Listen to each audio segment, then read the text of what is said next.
And welcome back, everyone. Welcome back to something a little bit different, something a little bit special. Welcome to the very first edition of the StarCraft Evolution League King of the Hill #1. We just wrapped up with a best of 7 show match between Thermal and Classic. Did go the way of Classic in the end, congratulations. But now we do have something unique, a King of the Hill style format for StarCraft Evolution. Let's go. For those that are curious, what exactly is a King of the Hill style format? Basically, best of ones. This is purely a best of one. The winner stays on and the loser is eliminated, and then they are replaced with another player that is in reserve. So we have 10 players, 10 best of ones back to back to back to back, and we have our first best of one ready for us. And spawning in the right hand corner of Purity in Industry, we have the American Terran player, the Green Terran, representing the Platinum Heroes. It is Patches. And spawning in the bottom right hand corner, we have his opponent. We have the Korean Protoss, the brutal Protoss, representing among SC2 players. It is Rebellion. Among SC2 people, that's it. But here we go. We are jumping in. If you're in the chat, you know what time it is. It is Gamba time. Predictions are open. Place your bets on who you think will claim this best of one. Remember, it's only one game. Only one game. Which way will this go? We're here to find out. We're here to find out, baby. Here we go. Once again, Purity in Industry, we actually just wrapped up our previous show match on this map. It is one of the older maps of the map pool. It was back in the map pool back in 2020 in Legacy of the Void. And this has been a change and adapted a little bit here to what it once was. They've removed certain rooks. I think that's the only change. I'm not too certain as to the exact details of the changes. Likewise, speed zones or slow zones in between the bases, island available as well, but also very short rush distance. Very short rush distance by ground, short rush distance by air as well. So because of that, aggression is favored on this map. Speaking of aggression, Patches does open up 2 racks. 2 racks opening here out of Patches. Probe Scout dips in, does take a gas steal even. Oh my god, does steal some gas. Does take the geyser and does not quite check further into the main. So far, this does look like an economic opener out of Patches, and Rebellion, he is none the wiser. So Rebellion's in the dark. Patches going for the factory. This tells us one base will win. One base will win out of Patches.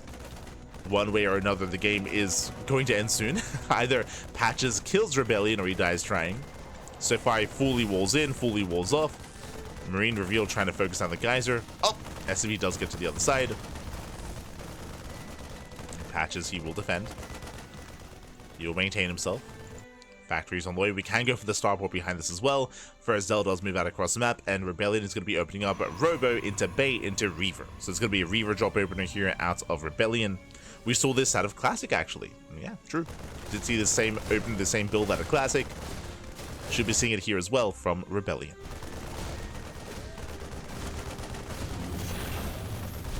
And again, for those who are just now tuning in, StarCraft Evolution is a game mod which does incorporate both StarCraft 2 versus StarCraft Evolution. They do pit the races against each other. Factory is done. Getting into a second factory. Oh my god! I thought it was going to be a starport, but never mind. And are we going Cyclone? That would make the most sense here. Going proxy either tank or proxy Cyclone. There it is. Cyclone is on the way.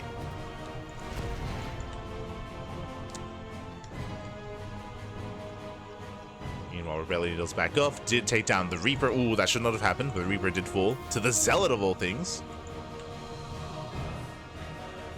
Reaper did fall. Factories are building up. Back at home, we do see Patches just securing himself for the time being, building up more Marines and building up that Cyclone count as well. And so far, Rebellion is still unaware as to what's going on. Building up, getting to his shuttle, getting to his Reaver. Dragoons likewise building up as well. And we'll see if Patches can piece this all together. For now, Rebellion has no reason to scout, no reason to check the southern half of the map.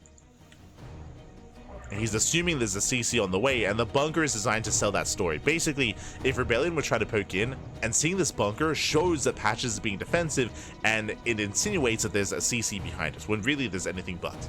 Oh. Rebellion going for the island. Let's go. Going for the third. Took his natural, yes, but he's going for the island base as well. Ay, ay, ay. Este Rebellion. Let's go. Island base is on the way. Meanwhile, we are proxying Cyclone into proxy tanks, so making 2 tanks at a time. And most likely the boys should be pulled for this. The boys, they should be pulled to help support, to help buffer, help protect those tanks. For now, it looks like Patches, he wants to control the Zonaga. So he's going to take over the Zonaga and then commit. Probe goes down. Rebellion, he is yet to expand. Show us the boys. And the army has become activated. Patches moving in. Rebellion has the high ground. Again, this is a brutal choke point to try to push into. But we can try to bypass that choke point by coming in from behind. Reaver jump in. Ooh, Reaver has arrived. Gets 4 CVs. And we pull the... Yeah, that triggers him into pull the boys. The boys have been pulled. Patches, it's all or nothing. Send it, Pappy, send it. The boys are being pulled. Rebellion's on the high ground. Oh, takes on the first Hellion. Oh, takes on the first Cyclone even. Barely not. Cyclone does survive. Tanks are revealed. Tanks coming from... Oh no, miss rally. No, miss rally. 1 free tanker is down. Yeah, massive pickoff. Tank does fall down to 3. Sorry, down to 2. Down to 2 tanks left. Remember, there's no economy. Cyclone goes down as well. Ay, ay, ay. Brutal pickoffs. As Patches, he's trying to make his way up the ramp, trying to force his way into that natural shield batteries on the way. Rebellion, he never expanded. He was about to, but never quite did. And he's benefiting from it. Oh, rear shot going off. Nice with the tank. He gets 1. He gets 2. 2 shots go off. Tank falls. Still only 2 tanks left. Shield battery's almost done. And with the help of the shield battery, Rebellion, he should be able to break this. As now he's got 2 Reavers. There are 2 Reavers back. Oh my god, one's within range. Yeah, Scarab shot going off. Massive. Oh my god, the connection. Massive connection on the bio. Marines go down, and there's nothing left to protect. Honestly, at this point, Rebellion, he can just break this. He can move out, he can break this position. And GG gets called. Patches, the writing was on the wall, and Rebellion, he will take the first game. GG. Whew. GG, well played at Rebellion. He will claim the first win here in tonight's King of the Hill. But a shout out to Patches. I appreciate that he had a unique build and he was able to hide it for so long. Unfortunately, the execution of the build was a little bit lackluster, losing a free tank early on, taking a massive Reaver shot to the face, of course, or a Scarab shot even. And alas, we saw that Rebellion did just chip away at the army over time. If Rebellion had gotten a third, if he had gotten a third Nexus, then maybe that could have worked a little bit better. I mean, resources would have been spent on the economy instead. But alas, Rebellion, he was playing safe. He was playing a little bit safer here, and with that, GG. GG, well played. Rebellion does claim the first win, and the question becomes, who's up next? Who is up next? As we are setting up.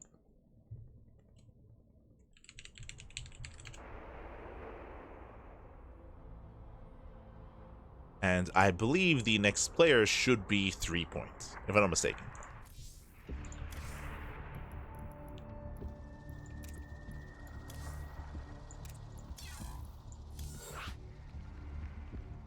As we are switching on over.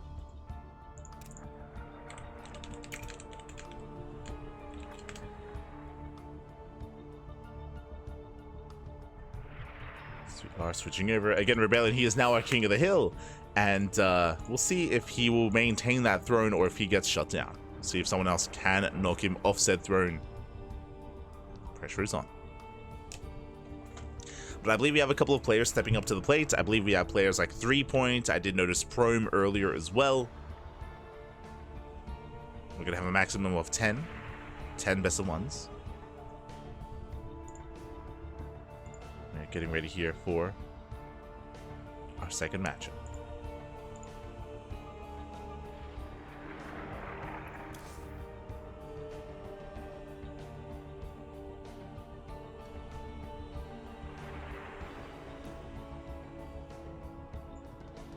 Just have to re-download the maps. Let's go. Have to re-download. Catching up in the chats. Hello, Turbo Quacker. Hello, hello. Exclamation mark Patreon. True, true. You can support us via Patreon if you wish. True. If you wish. It does help support our tournaments. All good, Chromoa, when it comes to the pylon. It's all good. But yeah, I do know we have Prome, we have 3point. Uncertain as to the other players. I know that this is the first kind of edition, the first kind of rendition of this event, and because of that, there might be some teething issues, or some of the other players might not be fully aware of what's going on. But hopefully we can get a full set of 10. Hopefully. Feature as much as we can. And again, the way that the format works here is that the current King of the Hill, which is Rebellion, he will get 1 veto. He'll get 1 veto, and the challenger will pick the map from there. Challenger will pick maps. Will pick the kind of staging ground for their best of 1 from any other map of the map pool. So just 1 veto for Rebellion. And, ooh, it looks like our map may have just been chosen. Okay.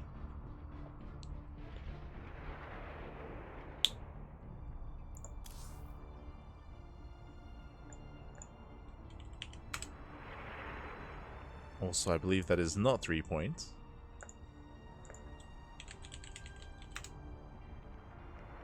No, it is. Never mind.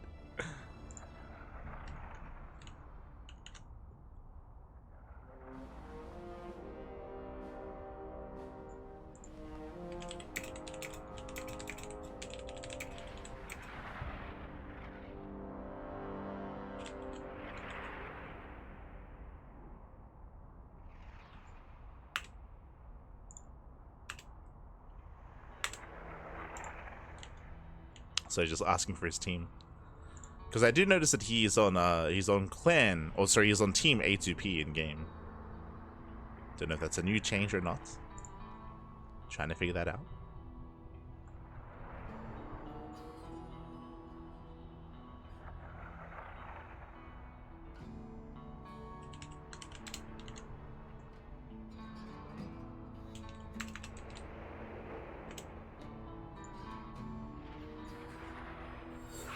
And Frostline is going to be our next map. Frostline is a current ladder map in the current SE2 map pool, I should say. But it has been changed. For StarCraft Evolution. I think specifically they got rid of a liberation spot. There's a liberation spot that can harass the natural, I want to say, maybe the main base. They have gotten rid of it.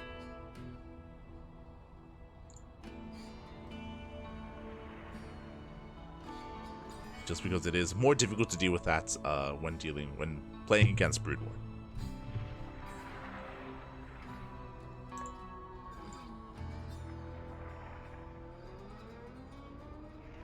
There we go, we're getting into our next game.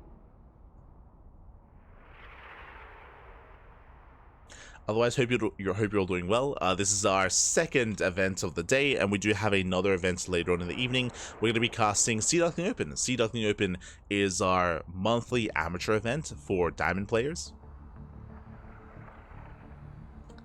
So it is our monthly amateur event.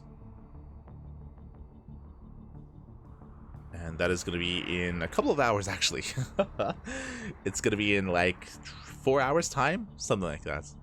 In around 4 hours. So the StarCraft will continue. I won't be casting that event, I'll be adminning that event instead. Sorry, did I say 4 hours? In 6 hours. 6 hours time.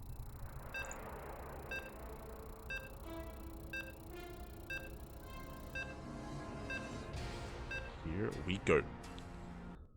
We are hopping on over into Frostline.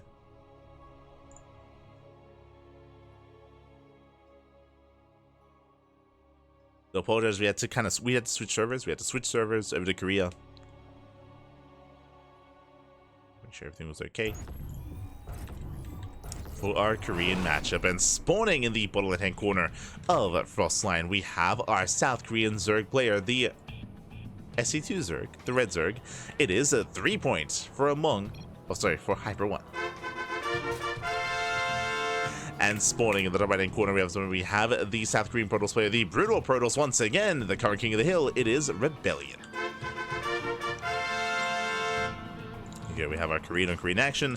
And if you're in the chat, predictions are now open. Place your bets on who you think will claim the series, on who you think will take this best of 1. Again, 3-point versus Rebellion, 1 game on Frostline. But now we are setting up. Looking like a more standard opener here out of 3 points. I say that is setting up for hatch first. Is going hatch first. Most likely hatch pool, maybe even to a gasless opener. We'll keep an eye on 3 points. Meanwhile, across the map, we do have Rebellion just going for his own gate expand setup here. And again, we expect the same kind of build that we saw from Classic against Thermal. We expect, you know, Dragoon opener into Reaver drop. That is the go-to in a lot of matchups, actually. We could see some charge-based play, but again, Reaver drops are very common, very meta. Very meta. And as we assumed, it's hatch pool, late gas. And we might even go for a third base before any gas geyser. So we'll see how greedy 3-point plans on being. Rebellion, he did see the later spawning pool, the earlier hatchery. Pulling away for now.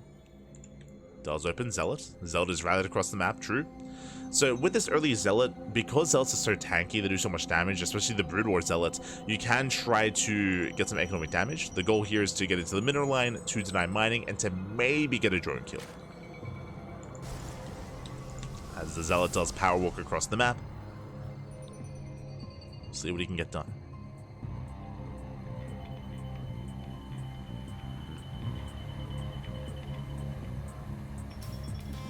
Does move out.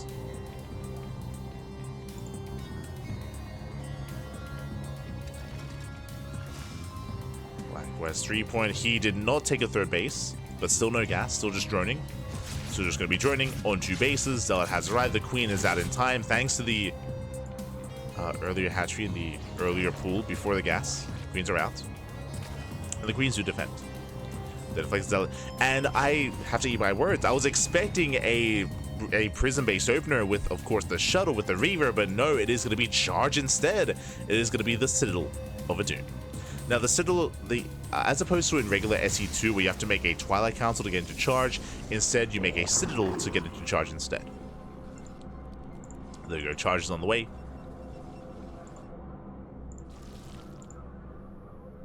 And we might even be setting up for a 2-base all-in. Yeah, here we go. The proxy gates are thrown down.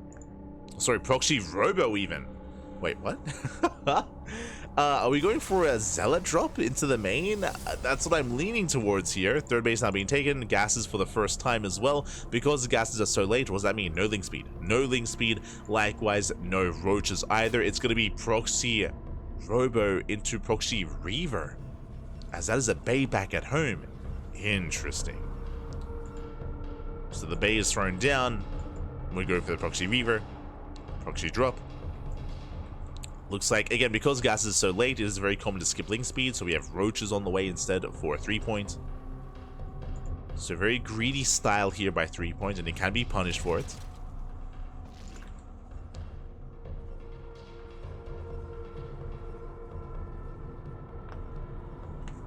Can be punished.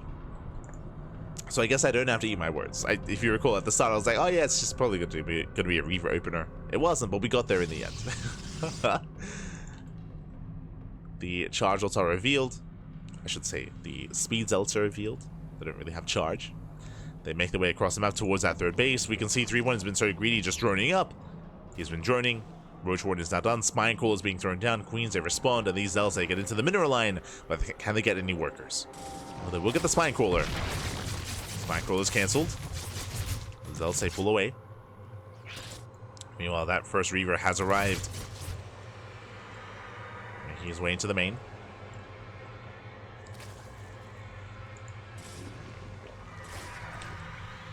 Does make his way in. Zells, they distract at 3 points, and at the same time, here comes that drop.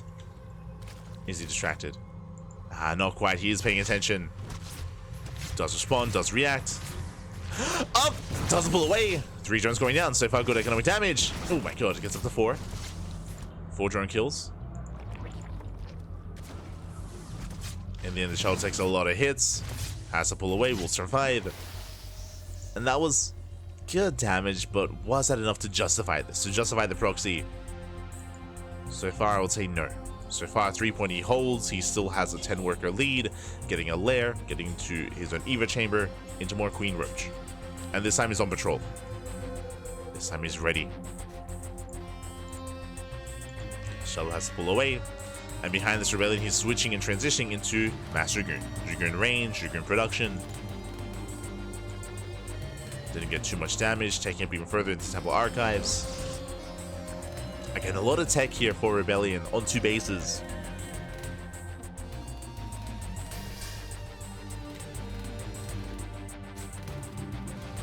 Oh.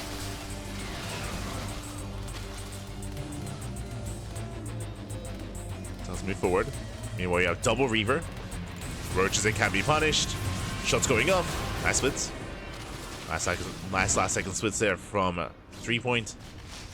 Does pull away. Meanwhile, we're going for the upgrade. Oh my god. A couple of roaches go down. Evo Chamber does survive. I mean, that's the added difference here. This is why whenever we talk about the Reaver is more of a cross between the Disruptor and the Immortal, because it can just chunk away at buildings as well. Unlike the Disruptor, which is, again, more against units. More so than buildings.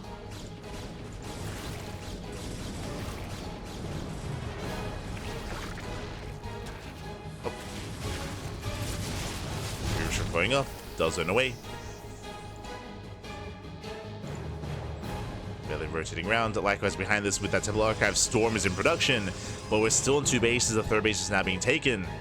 At least Rebellion maintains map control. He's just keeping threepoint pinned, but threepoint, he's done droning. He's cutting workers here at 56. He is not saturating his natural. He's making purely roaches. So threepoint is going for basically a 3-base all-in. I say basically, it's really under a 3-base all-in. He's under 3-base economy, under 3-base saturation. Just massing up roaches, and he's just going to send it. It's all or nothing for threepoint. Is rallying across the map, is committing. Rebellion getting his 3rd base. Threepoint, he sees it, he wants it. And they catch out the army. Ooh, yeah, the Dragoons are getting pounced upon. Massive catch here for threepoint. Oh no, the High Templar, he gets 1. And he's gonna get all 3. All 3 High Templar go down. Massive miscontrol there, massive misrally from Rebellion. And without those storms, I mean, the Reavers are good, but storms alongside this would have been better. And last threepoint will knock down the expansion, goes to the mineral line, probes are falling. Nice splits there against those Scarab shots.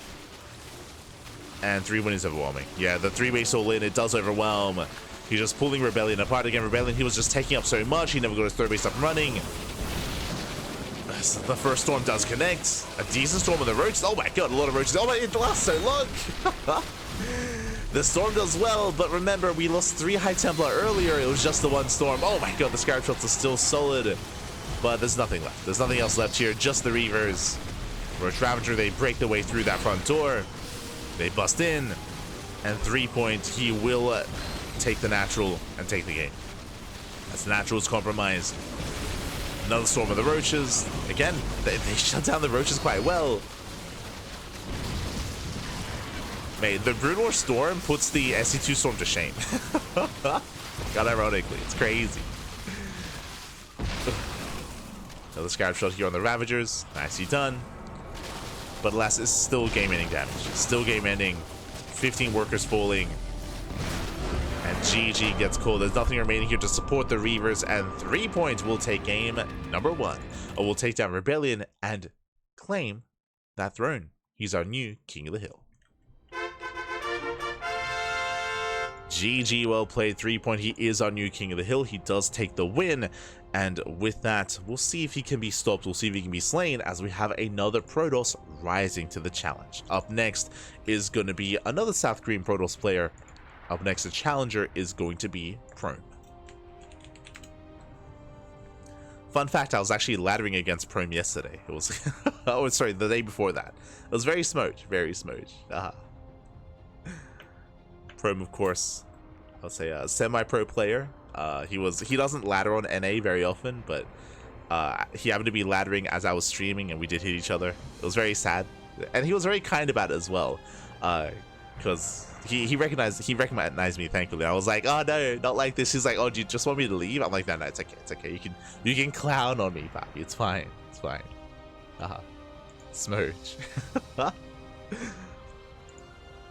So here we go. We're getting ready for our next setup, for our next round, for another ZVP. Another Zerg versus Protoss.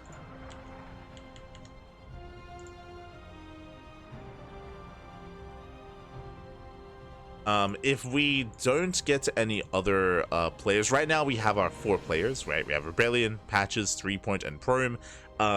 In total, we were ideally going to have 10 matches here, but if we don't have any other players available, then we will most likely start reviving. We'll start reviving players to replace them, to replenish them, and to keep this going.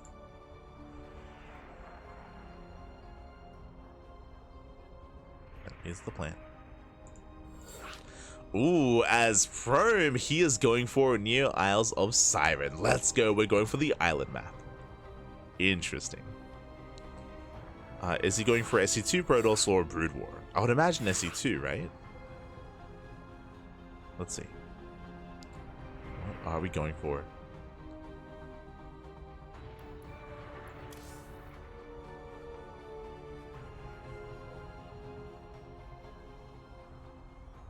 It's catching up with the chat.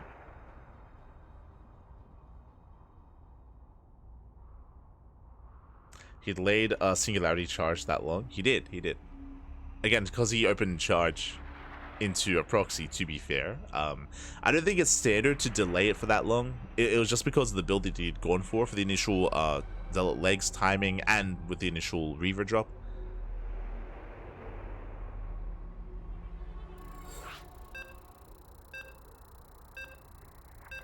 Those are some sick Scarabs though. They were really sick.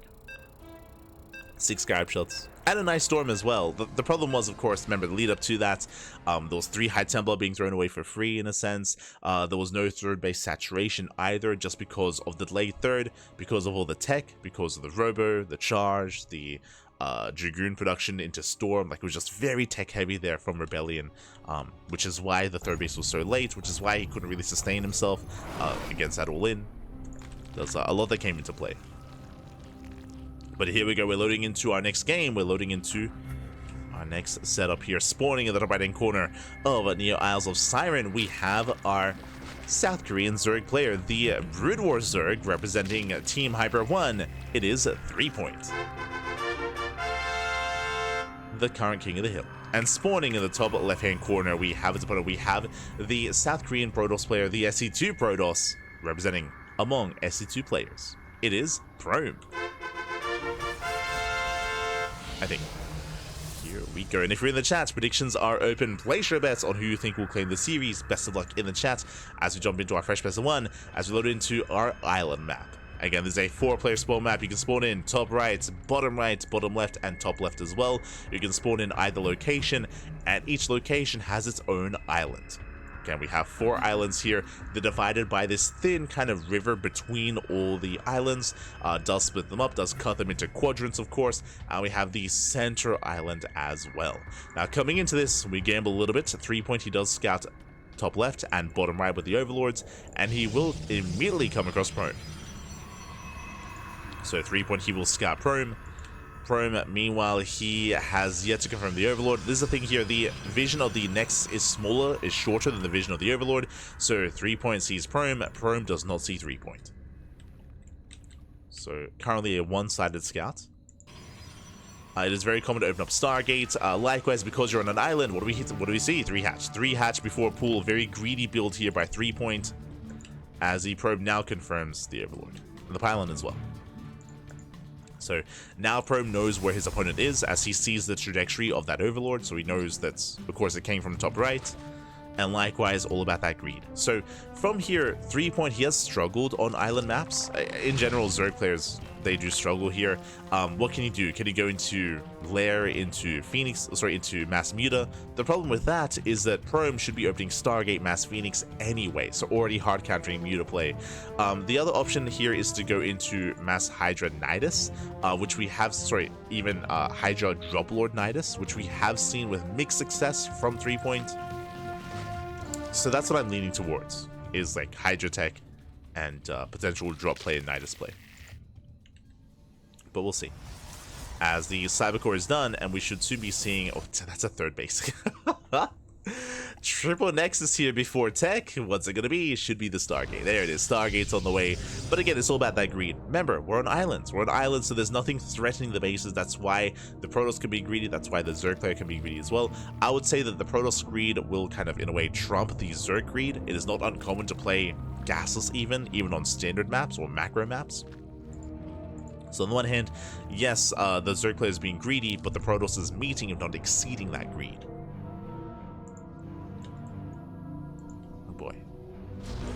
And there it is, double Stargate open. It should be double Stargate Mass Phoenix out of our Protoss player.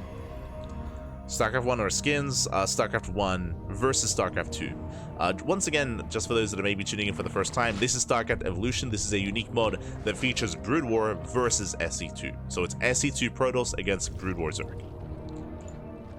Now, I assumed it was going to be Hydra Tech, but that is a lair. Now, in Brood War, Hydra Tech is actually hatch based, so rushing into a lair here tells us it probably is going to be a Spire, and we could see some Scourge. We could see Scourge Muta here out of 3-point. What are the other options though? Again, that's mainly what's coming to mind, unless we do plan on going for the early Nidus. True, I guess that's also behind hatch tech, sorry, behind lair tech. Phoenixes are revealed. We have sunken spores on the way, or I should say creep colonies into spore colonies. And there it is, Hydra. Okay. This is what we assumed from the beginning. It's a bit of a later Hydra, but I guess you can delay your Hydra tech just because you're just being as greedy as possible here. So it's going to be lair first into Hydra. And to reiterate what we said at the start of the game, we assumed it was going to be Hydra drop play with Nidus support. And there it is. We have Pneumatized Carapace on the way, or I guess eventual sacks on the way. Guess they're going to be coming hand in hand to get into Drop Lords. So it's going to be Hydra Drop Lord as we are building up. Phoenixes, they poke in, they scout double Evo chamber, so that is the big tell that it's going to be ground-based composition. And this is where I would want to see something like a Fleet Beacon into Sky Toss. Because Mass Phoenix can struggle against Mass Hydra. It's the same against Bio composition, for example, where what are you going to do? Like, lift all the Marines individually? Like, no shot. So the Hydras are building up. We have the Queen's Nest on the way. Again, the Hydras, they will need Defiler support. When it comes to those Dark Swarms. So Defilers are going to be necessary here. There we go, Vengeful Sacks on the way. That is for Drop Lords.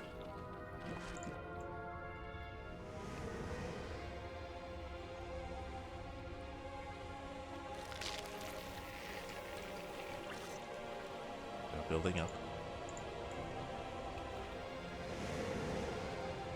Likewise, more Phoenixes amassing. Another Stargate on the way, Fortune +1. I am concerned if Prome does continue with just pure Mass Phoenix. I guess this kind of works. The goal for Prome should be to hunt down the Overlords. If he can deny the Overlords before the Hydras are able to drop in, then maybe. But outside of that, it's going to be difficult. Meanwhile, here we go. Queen is on the way. So the Queen in Brood War is very different as opposed to the Queen in SE2. The Queen is kind of like the Infestor in a way. I mean, it has its own unique spells. I should emphasize that. It's a spellcaster, and more importantly, it has the Ensnare ability, which is similar to the Fungal Growth. Ensnare does last longer though. It has a longer duration than the Fungal Growth. I believe it doesn't do any damage, but it does slow the army. It does lock it down for the Hydras to pounce on top of the Mass Phoenix. And you can see here the Queen is hunting for that Ensnare.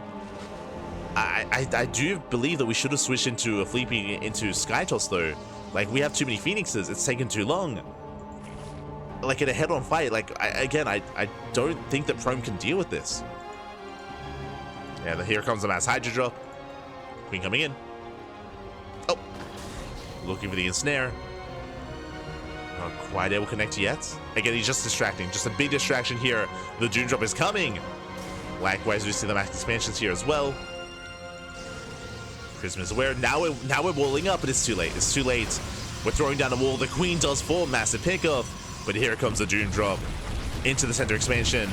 Fourth base goes down. The entire mineral line just evaporates. Hydras, they try to engage.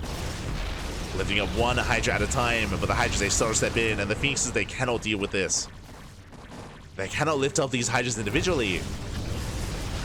I mean, they're trying to, I should say. Like, they can.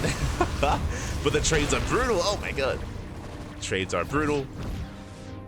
Hydra's moving in, hunting down the cannons. Phoenixes once again going for a dive. Now being punished. That's another 1, 2, 3, 4 Phoenixes falling. And all we need is reinforcements. Where are the reinforcements? We need more Hydras. Get them over. We need more. We need to reinforce. There we go. There we go. Drop lords down on the way. We need to reinforce this army. Hydras are being picked up. And you can see here the reinforcements are stuck on their island. They're stuck on their island. This is why Nida support would be important. Instead, we do see our Zerg player going into double Spire. Huh. Interesting. Now we're loading up the Dropper Lords, but again, this feels a little bit late. It feels like threepoint has lost some momentum, but he did kill a base, did deny a mineral line and the expansion. And here comes the second wave, the second drop. How many Phoenixes were lost? That was 15 Phoenixes going down, and there's 14 left. So the Phoenix count was cut in half. Oh, does catch a Dropper Lord. Nicely done. Gets one. Gets two. This is what he needed. This is, oh my, getting all three? Getting four, getting everything? Jesus. 3, 4 Dropper Lords going down. That's a lot of Hydras falling. Very nice catch. And this is what Prome was hoping for previously. And he's still going Mass Phoenix. Meanwhile, Double Spire should be for Greater Spire and Devourers. Yeah, Greater Spire's on the way. Oh, there we go. Greater Spire's on the way. This should be for the Devourer. Basically, for those that are curious, the way that Hive Tech works here, in SE2 there's only the of course Broodlord, right? There's a Broodlord that you morph in from a Corruptor. Here in Brood War, the mutas that can morph into Guardians or Devourers. One is anti-ground, the other is anti-air. Meanwhile, Hydras get called out. Prome, he's holding his own. Meanwhile, we do see basically another base now infested here by threepoint. Has taken over an island. So he's on a solid economy. Phoenixes they're gonna try to punish, but there's so many spores set up. Spore colonies are ready. And Hydras, they get into the mineral line, they will distract Prome. Prome gonna be forced back home. Workers are falling. Nice, a drop here by threepoint. And here come those mutas, alongside some Scourge. So we have Scourge on the way, mutas are amassing, and they will soon morph in.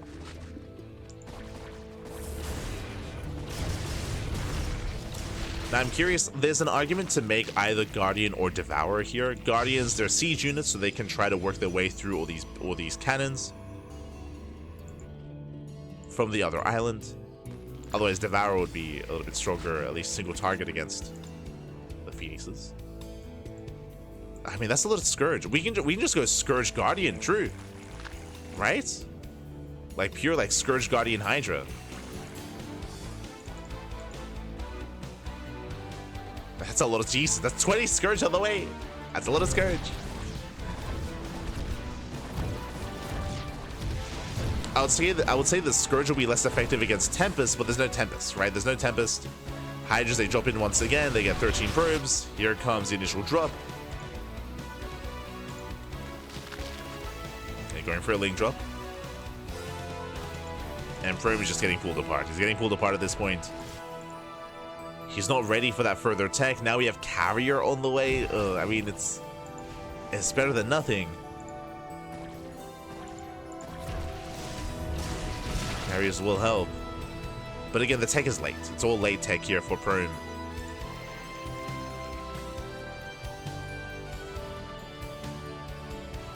Meanwhile, 3 is supply blocked. Ooh, is supply blocked? Is he just committing to Mass Scourge Muta? No shot. Okay.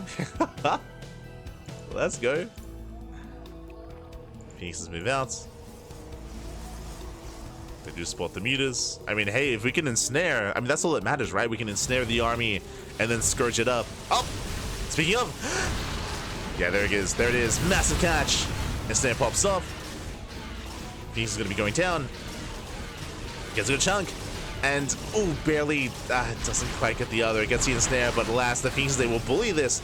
And this is why I assume we're going to be seeing Devourers at least, because the mutas, they're getting bullied by the Phoenixes.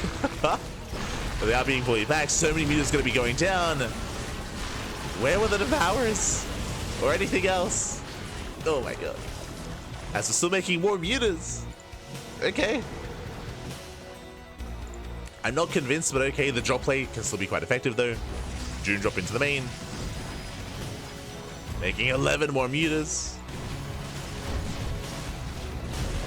Oh, let's lift up all the links. Jumping in towards that main base. Carriers, they will help a little bit better against this. Servos are being shut down. Still getting 15 probes though. And there it is. This is what I was waiting for. This is why I was a little bit shocked earlier. Devourers are now morphing in. This is what we were missing previously, as mutas were just being bullied. Well, let's see the more. These Devourers are on the way. Ah. Disgusting.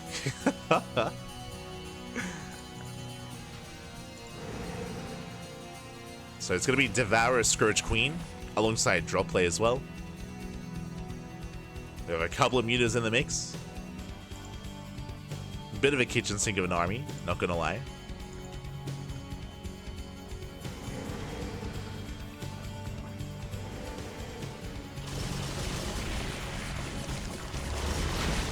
As Phoenix, they hit the mineral line.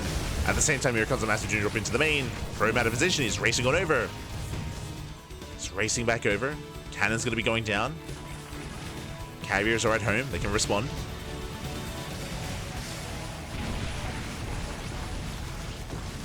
Carriers, they will support. Likewise, Adrenal on the way here for 3-point.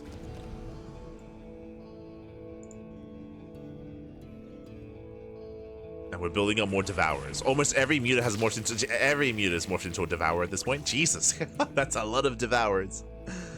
We have how many? We have 19 so far, soon to be 21. 21 Devourers. What do? They devour it back. Yeah.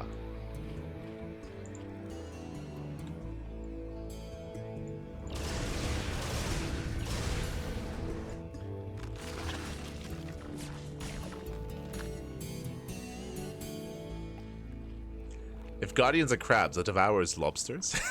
A little bit. They don't have claws, but they have the lobster body, for sure. They have the lobster body, at least. They're like clawless lobsters. Or they're just fat mutas. Look at them. Jesus. Hefty mutas, mate. They got thick. Meanwhile, Link Drop once again is going to overwhelm, takes down an expansion. This time they have Adrenal, they're cracked. Yeah, the cracked links, they dive in. Once again, we have to lift up the links one at a time. This is the equivalent of like picking up like a bowl of like dry uncooked rice, like 1 grain at a time with chopsticks. Like, Jesus, and it's doing it. It's impressive, very impressive.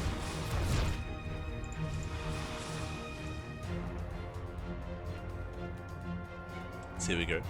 We'll lose an entire mineral line in the process and an expansion though. Base goes down, so does the mineral line.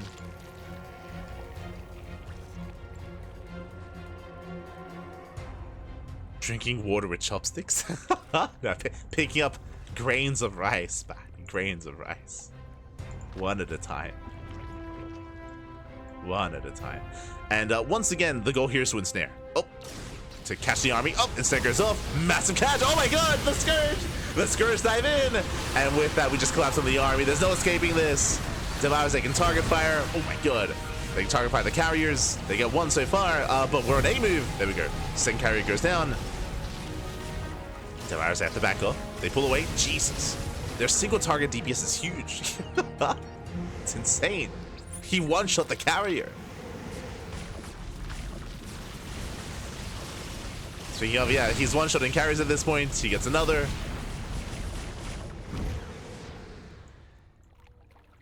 So let's move forward. As carriers are going to be going down. The Scourge, they just dive in. They A move forward. Last Devourers, they have to back up. They have to pull back. They're lacking support. They are lacking that support. Alas did lose all of his queens, so there's no more ensnare. Has to pull away. As you can see, the attack rate of the Devourer is very low. Or very slow. Yeah, low. Low makes sense. So low attack rate. Takes a long time to build up that shot.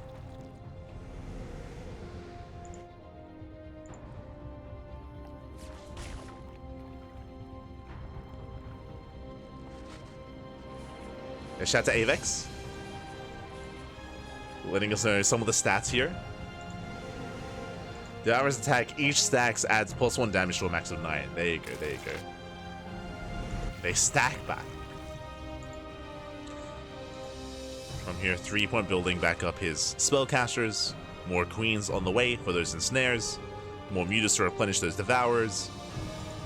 Speaking of, oh! Queens aren't quite ready. They're not ready yet. Calm down. As the main armies do dance with each other, we go for the Doom Drop once again. Link Drop into the main. And Prome lost the expansion. He lost his island. To lose the islands, and likewise more bases going down. These Link Drops, they're brutal. And Prome has to race back home. He's out of position.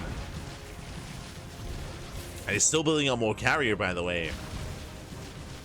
Still more carrier. And over time, 3-point is now infested bottom left. He's going for the final island base. Just out-mining here. Out-mining Prome. Taking more expansions. Prome just cannot max out. He doesn't have the economy for it. Even the fleet beacon goes down. And the drops continue. We just keep dropping. We just keep on dropping time and time again. And you can see, like, once the ball starts rolling, once bases start going down, it's so difficult to rebuild. You can see the probes are here to replenish these bases to try to resaturate. But now there's Zerg everywhere. Now there's, the infestation. It's gotten here. Oh, nice catch. Nice catches on these dropper lords. 2 of them go down. Phoenix have to get the hell out of here. Oh my god, nice catch. Yeah, it does catch at the Phoenixes. Prome, not quite too attentive enough. We'll lose everything here. Every Phoenix goes down. And the Prism is... Oh, god, oh, the Prism. The probes. Everything falls.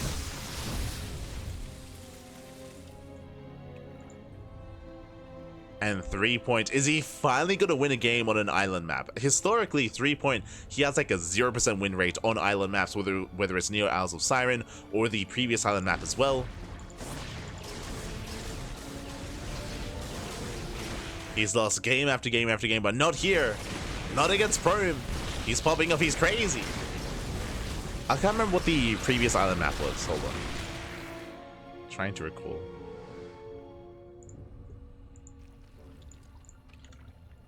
Let's see here.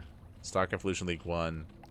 Paradox, that's it. Paradox 2. Paradox, that was the other one. That's also where 3-point would take a lot of losses. I mean, we're not through this yet. Like, Prome still has a terrifying army, true.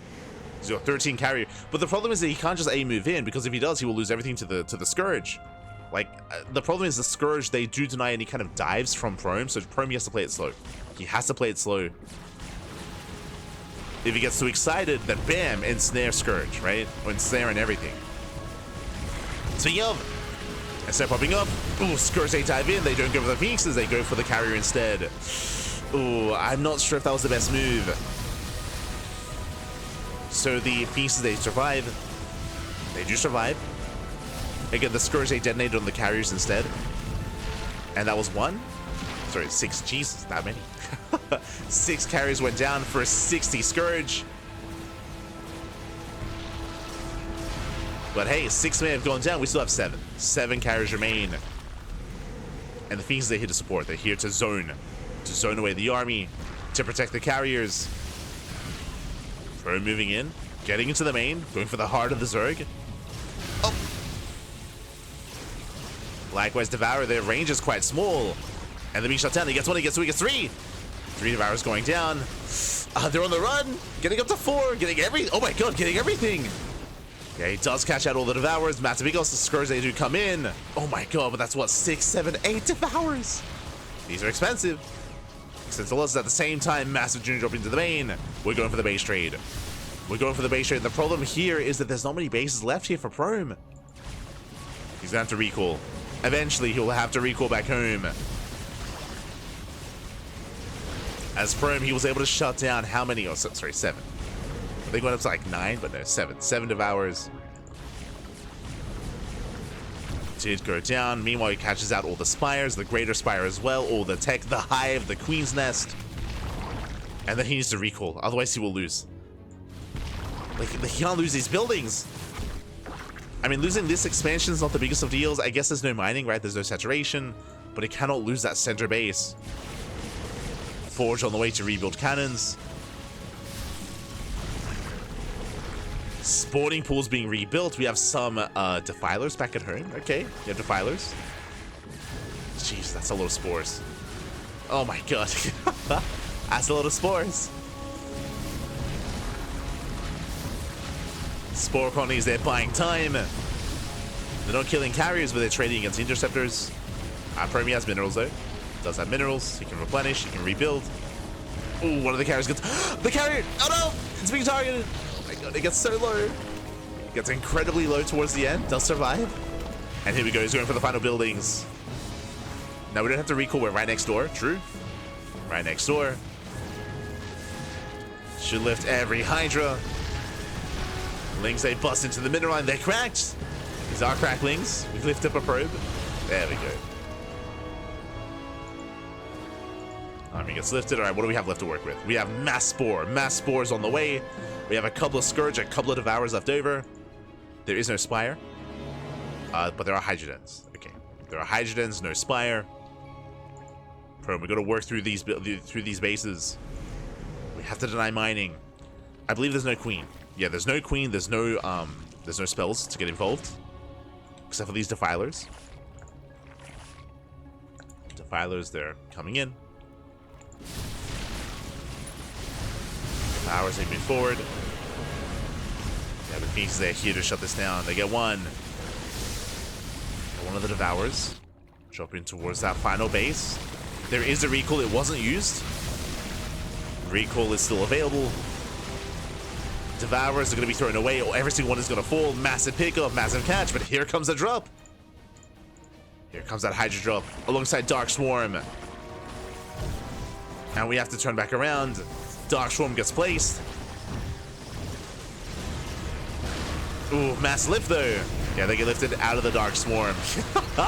True. You can lift them out of the swarm.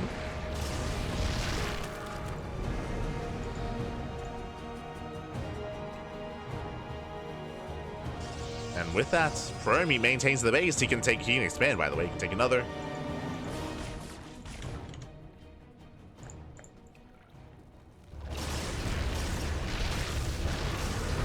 Catching in more Hydras.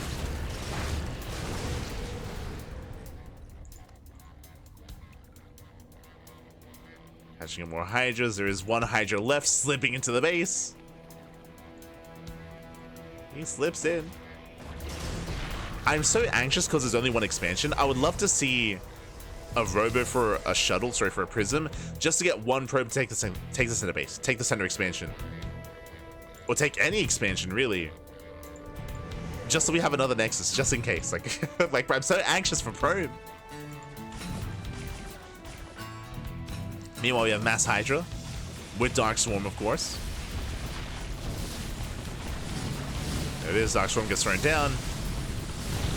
Ooh. Lego on the interceptors. They do get locked away.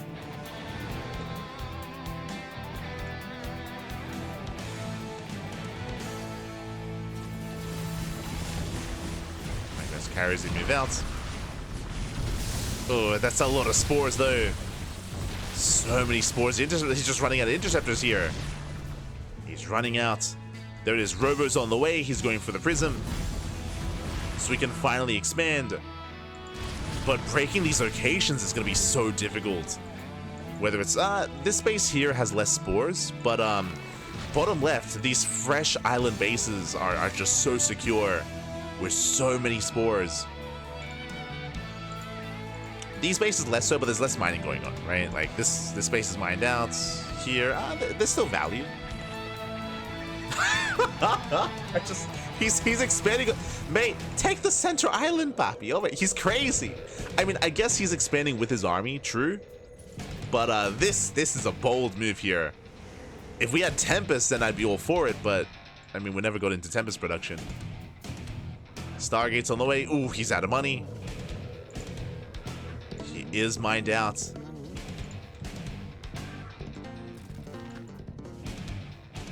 Another drop's coming in. Droplets get spotted. Did he notice? He did. He noticed.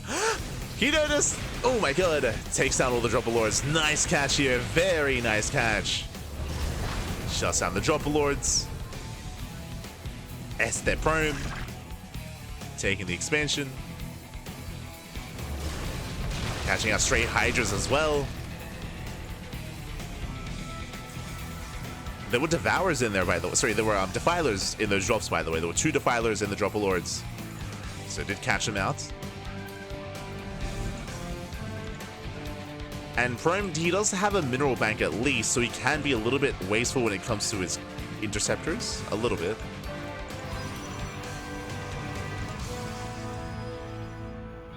See, this is where we invest into the lurker upgrade, because we have Hydras, and then we get lunkers to like attack this mineral line from the other side, to like or at least attack the gas. I think you can attack the gas geyser, maybe from here. Oh, there it is. He's Papi. Great minds.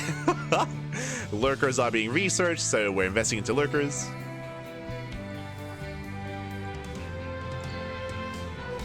So we have a Hydra Lurker Devour. Sorry, I keep saying Devour. Hydra Lurker Defiler here out of our Zerg player. And again, he has mining. He has these very, very fresh bases. Prome is on 1. Prome, he can take that center base. It's still available to him. Does he have a prism? How did he get here? How did he get here? Wait, what?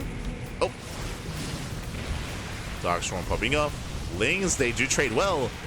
They have to be lifted one at a time. So you can see there in a couple of seconds, 11 probes go down. Oh god.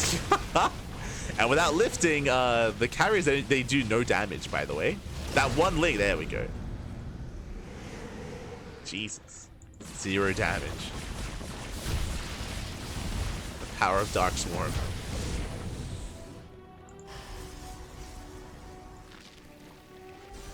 Oh, more carry. I would love Tempest, right? Like, Tempest would be the go-to.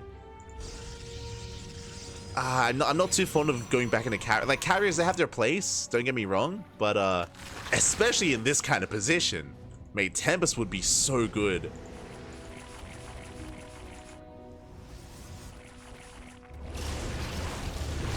So I'm not too fond of going back into carrier, I'll be honest. He's going carrier into disruptor.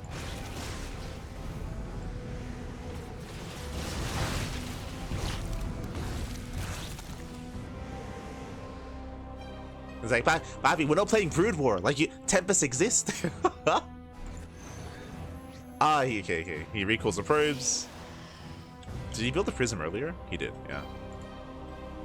I still would love to see the center expansion. And there's still this base as well, true. There's still, like, other bases available here for the Protoss. Still this center base. There are some locations that you can get into. Meanwhile, lurkers, they dive in. Do we have any detection? 0. A 0 detection here. Oof. Mining is being denied. Link drop coming in from behind. Okay, Observer's coming in. Observer does come in, thankfully. Here comes that Prism to ideally take another base, take another expansion. I mean, 3-point, he's going for that set. He's convinced. He's like, mate, there's got to be a base here, right? I mean, I'm shocked as well, 3-point. There is no expansion. I'm also shocked. Oh, the Plague! Oh my god! Nice catch. Does land the... wait, the Plague does only, oh, no, yeah. Is, god, dealing a lot here to the Phoenixes. Yeah, Phoenix is getting very low. Oof. And 3-point should have this. Like, the army is just, it's Jesus. It's just, it's a one-shot away from going down. Look at this. Look at the carriers. They're all down to 1 HP. 1 HP. Like, mate, that Plague is insane. 3-point, he's looking at it. He's like, mate, why didn't I do that before? Like, that's crazy. One plague! Oh my god. The Sky Toss, now it's down to nothing. What do we need? Like a handful of Scourge. That's all we need. We need some hero Scourge to dive in. Hi. So yeah, there it is. Yo, he's listening to the the Scourge are coming. And that's it. That's game. That's game then and there. Just Scourge. All they have to do is just aim move in. Make sure that it detonates on interceptors, of course. Move command into the center of the army, and that's everything here should die. Everything here should die.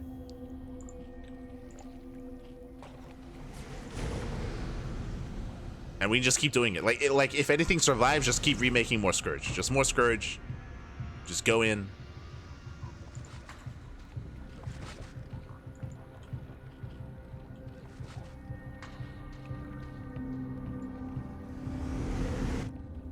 Likewise, June drop at the same time. Finally, Prome taking the center base, but this is too late. It's too late now at this point to try to maintain that expansion. We have 66 Scourge, getting up to 80.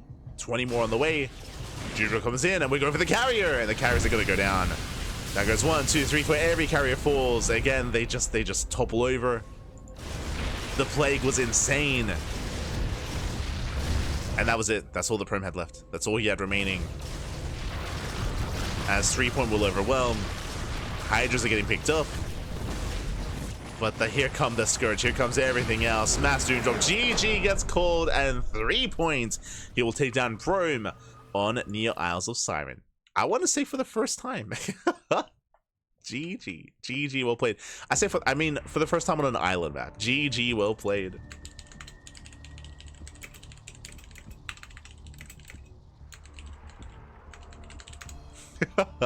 GG, well played. 3-point. He does claim the win. Does take down Prome.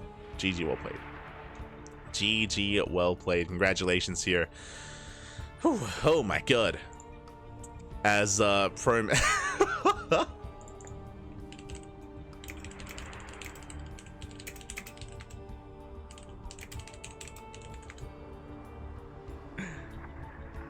GG, well played. Does claim his first win here on an island map, and Hyper One he confirmed. 3-point, his first win on an island map. Crazy. Put in a lot of work, a lot of effort. I would say that island maps, they take a lot of practice just because they're such a unique game. Like StarCraft 2 is so different on Neo Isles of Siren. It shows just how much a map can impact like a playstyle and a game and the meta as well. And there is a bit of a learning curve, I would imagine, coming into something like this. I love the drop play out of 3-point. I love the switch into Devour, into the Spellcasters, into the Scourge. Maybe less so the commitment into Mass Muta at one point, if you recall. When it comes to our Protoss play, when it comes to Prome, he had a unique response. I was not too convinced by committing to Phoenixes as long as he did. If you remember, it was a long wait. It was a long transition into Sky Toss. He was going, what I mean by that, it was a long wait and a long transition into a Fleet Beacon. It took a long time to throw, like he threw down the Fleet Beacon when he was getting his 5th base. Like it was crazy. Like he was going Mass Phoenix for a very long time, or I should say he didn't start any kind of carrier or any greater Sky Toss production until he got a 5th base. He did go into Annual Pulse Crystals a little bit earlier, that is true. But he was committed into Mass Phoenix. And we saw one of the big weak points of that as well, is when you're going Mass Phoenix, the goal, the hope is to hunt down and shut down any drop play before it gets out of hand.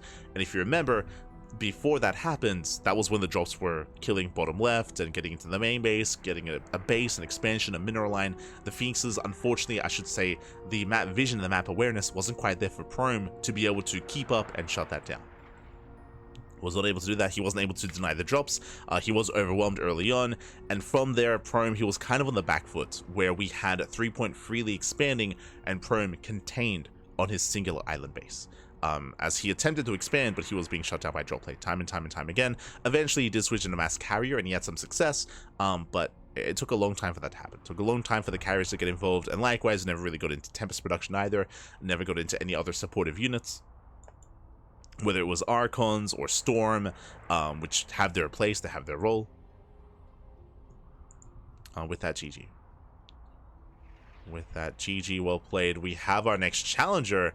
I'm unfamiliar with this player, though. It is going to be Rake. Sorry, here.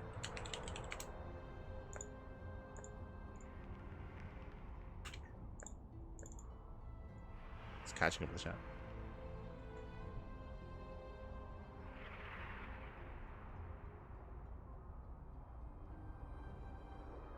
Here we go.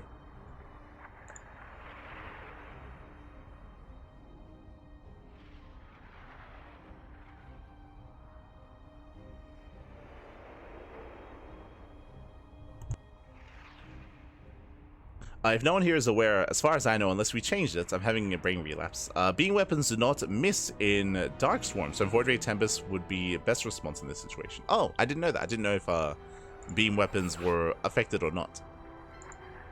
But good to know if that's still the case. Good to know. It's also very possible that Prome wasn't aware of that. It's very possible. As we're getting into our next game.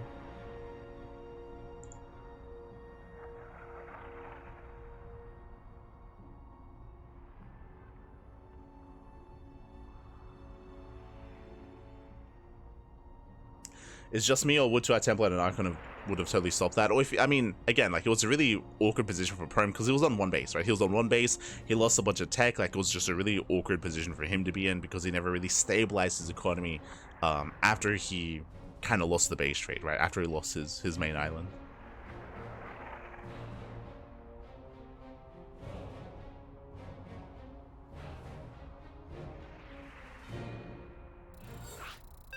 Here we go. Yeah, Prome seemed dead set on Phoenix carry. Yeah, he did. But again, like, a part of that is also probably just a little bit less experience being on that map in that kind of scenario. It's different from like any other map and any other kind of playstyle you'd be in.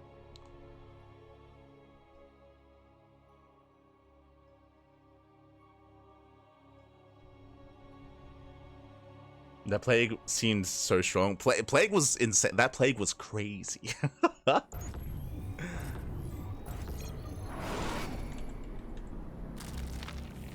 There we go. Spawning in the top right-hand corner of Amygdala, we have our blue Zerg player. Oh, we have our blue Zerg player, our current King of the Hill with 2 wins under his belt for Team Hyper 1 from South Korea. The Brood War Zerg, it is 3-point going for the 12 pool. Going for the 12 pool and spawning in the bottom left-hand corner, we have his opponent. We have the red Protoss player himself. It is Rake. We have a new challenger, we have our new would-be usurper, and if you're in the chat, predictions are open. Place your bets on who you think will claim the series. Best of luck in the chat. Whew. As we're coming with our Probe Scout, and again, 3-point is 12 pooling. Is going to be 12 pooling. But when it comes to the blog post, I would appreciate it as well. There's definitely a lot of nuances that I'm not familiar with. He's cannon rushing. He's cannon rushing someone that's 12 pooling. Okay, I do favor 3-point in this position. I guess you can turn this into like a defensive cannon rush in a way to defend, to hold on. We'll see how this all turns out. What I was gonna say is that I'm least familiar with like the mischance, right? That was a recent change from like a month ago, where now high ground does give a greater advantage as shooting up a ramp or shooting into like tall grass or into like steam vents. There is like, I want to say, is it 53% chance to miss? It's like barely over 50%. No, that was a recent change, but I'm sure there's a bunch of other interactions that are a little bit more nuanced, that are a little bit more niche or hyper-specific that a lot of people maybe aren't aware of, and it would be nice to like have that all kind of like centralized in one nice like cohesive like post. Yeah, I can definitely get behind that. I can see the value in that, not just to people watching, not just to people casting, but to players as well. To players as well. Meanwhile, yep, we have cannons back at home. We do fully wall up. There's a cannon here back at home. Lings, they do dive on top of the initial gateway, but the cannon will finish. And with that, the quote-unquote defensive cannon rush, the Forge Fast Expand, does kind of work out here. Here we go. From here, threepoint is droning. He's droning up, he takes his gases, will go for his hatchery, goes for a very, very late expansion, but is expanding nonetheless, and we continue from here. The initial 12 pull, in a sense, was not too effective. I mean, I guess it deterred the cannon rush in a way. Now we're building up. We're going to be building up from here.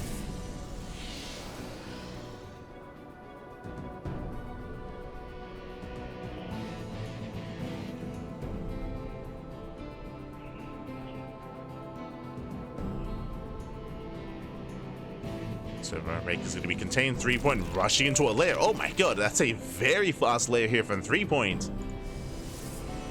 Rushing into a lair. This could be for muta play, I suppose. Like, we wouldn't rush into a lair this quickly for hydras. I mean, because you don't need a lair for hydras.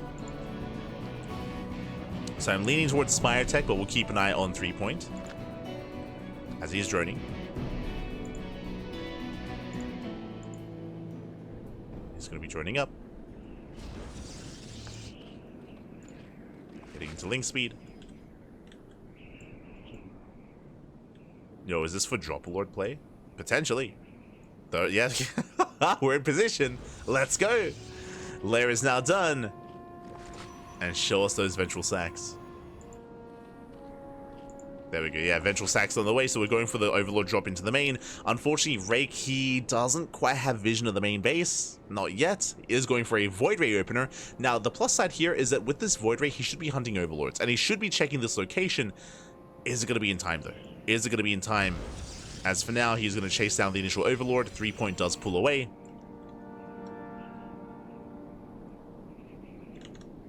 Oh, sorry, my apologies. There we go.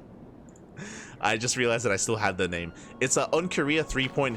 His name is in. He has a Korean name, like with Korean letterings on Korea. But we switched over to the Americans, so I do apologize. Should be fixed now.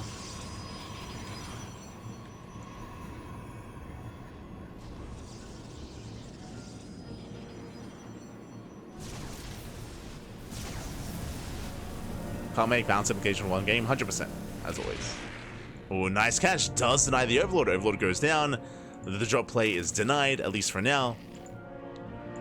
Rake does hold. Likewise, we do have our second Stargate on the way. Second Stargate into Fleet Beacon, into more Sky Toss, into additional Void Rays. Void Rays are amassing. Now, threepoint is unaware. Threepoint, he's going to his own Hydra production, thankfully. So he will have plenty of anti-air going Ling Hydra. Investing into his upgrades.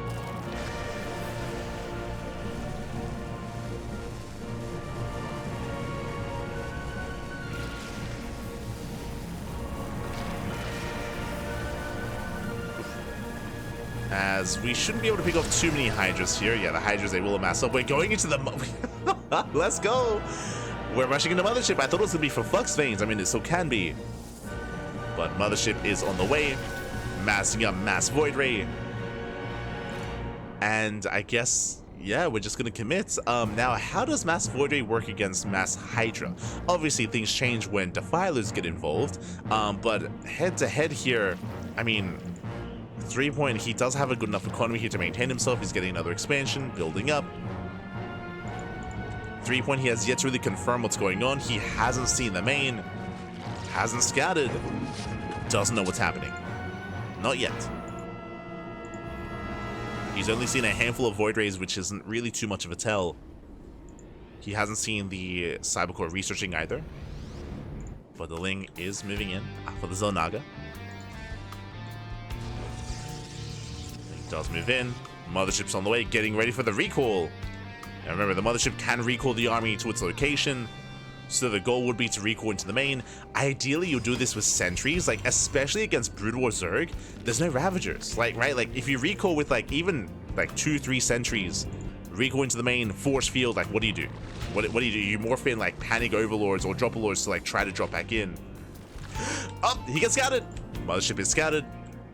Mothership is seen. Threepoint knows. He does know. Going for his own drop. Wait, what? Okay. Does recall. Does recall. For a moment, I was like recalling over Dead Space, but it's a Skytoss army, of course. But the Hydras are here. Yeah, Hydras are in position. Threepoint is ready. And threepoint should be fine. He should be fine. Oh god, the slow zone though. Let's respect the slow zone. Slow zone will zone away. Hydra's trying to force their way through. Slow zone runs out, and the Hydras, they will force this back. 3-point is holding. That's a kill, not a cancel on the expansion. Drop load into the main.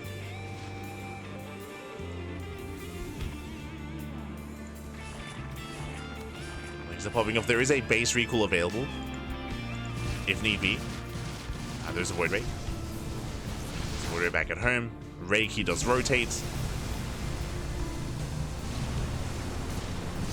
He rotates over. Takes out the Evo chamber.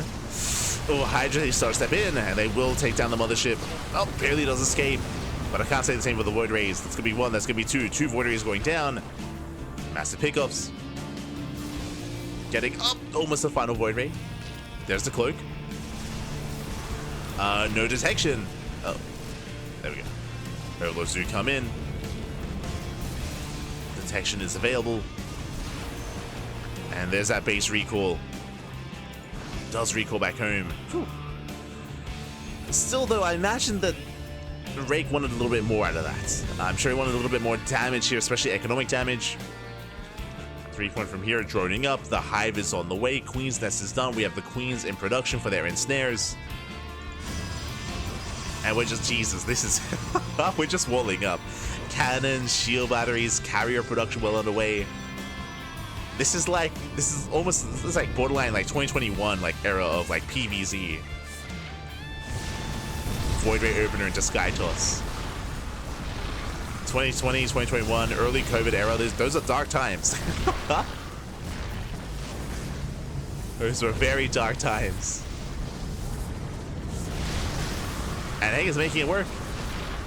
At least it's trying to. Interceptors are running out. The carrier's dead supply. Hydras, they do push forward. Oof, but we are running out. It's a lot of Hydras falling. Took down 3 Void Rays. 3 Void Rays for 26 Hydras. Re-walling.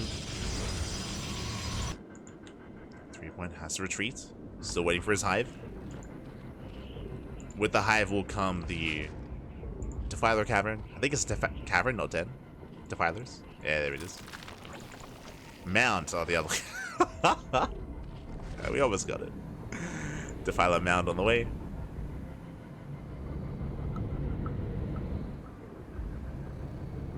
Also, shout out to Cats and the people working, the Caprula team, working behind the scenes. We did joke at one point that they used to use the Roach Warrant for the Defiler Mound, and they took that personally. They were like, the CranKy Ducklings, I'll never joke again about the Roach Warrant. Ah, okay. We were just joking, but we appreciate it. As they have made their own custom Defiler Mound model. Beautiful.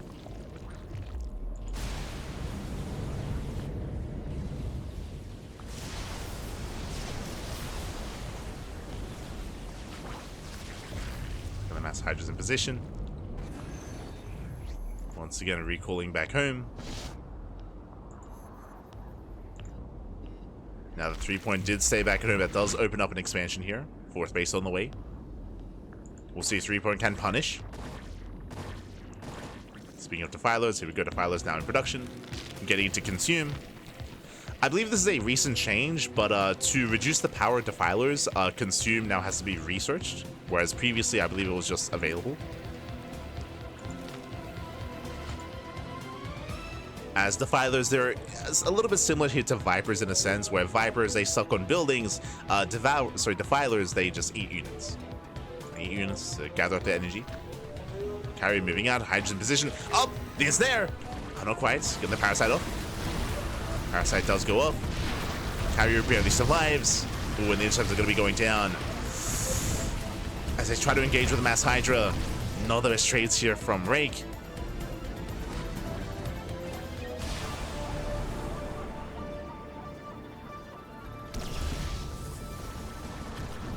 Oof, oh my god. As Void Rays are called out. There's a Void Rays, right? Yeah, Void Rays were called out. Bit of mismovement there from Rake. 4th base is spotted, and 3-point, his win condition here should be deny the 4th. Deny the 4th base, make sure that wall of cannons doesn't get up and running. Make sure there is no wall of cannons, make sure that it doesn't get secure. 3-point for now building up. The Defilers have arrived. Ready here for the Dark Swarm. For the Plague.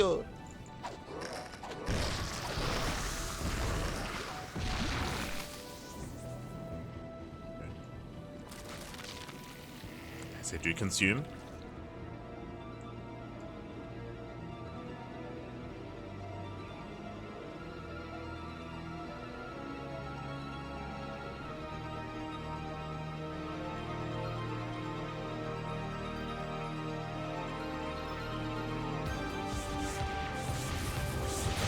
Hydras do push forward. Carrier's a little bit out of position. Here come the Dark Swarms. And there's no answer to that. Yeah, there's no answer here. The Mass Hydra will just breeze its way through this. How do you break a siege line with Dark Swarm, Pappy? We're going for the base trade. We're going for the base trade. Bottom left is going to go down. Hydra's they race back home. But again, how do you answer Dark Swarm? I mean, typically Storm, but this is just pure Sky Toss. This is why pure Sky Toss is not a thing in SE2. Usually you have like High Templar or Archon or Colossal support as well. Like even against SE2 Zerg, you can't get away with pure Sky Toss. The Hydras, they push their way forward. Show us the Dark Swarm. Oh, there it is. Dark Swarm is thrown down. That was 2 Dark Swarms though. We have to be very careful when it comes to preserving some spells to have them available. 14 drones going down. Rake is down to a 2 base economy. Down to less than 2 bases actually. As he has what? 1 patch left in the main. Half of mineral line here. Carriers they take down the hive. And threepoint is going for the base trade. Kind of. Taking down that fresh mining base. Hydras back at home to defend. Hydras are back home.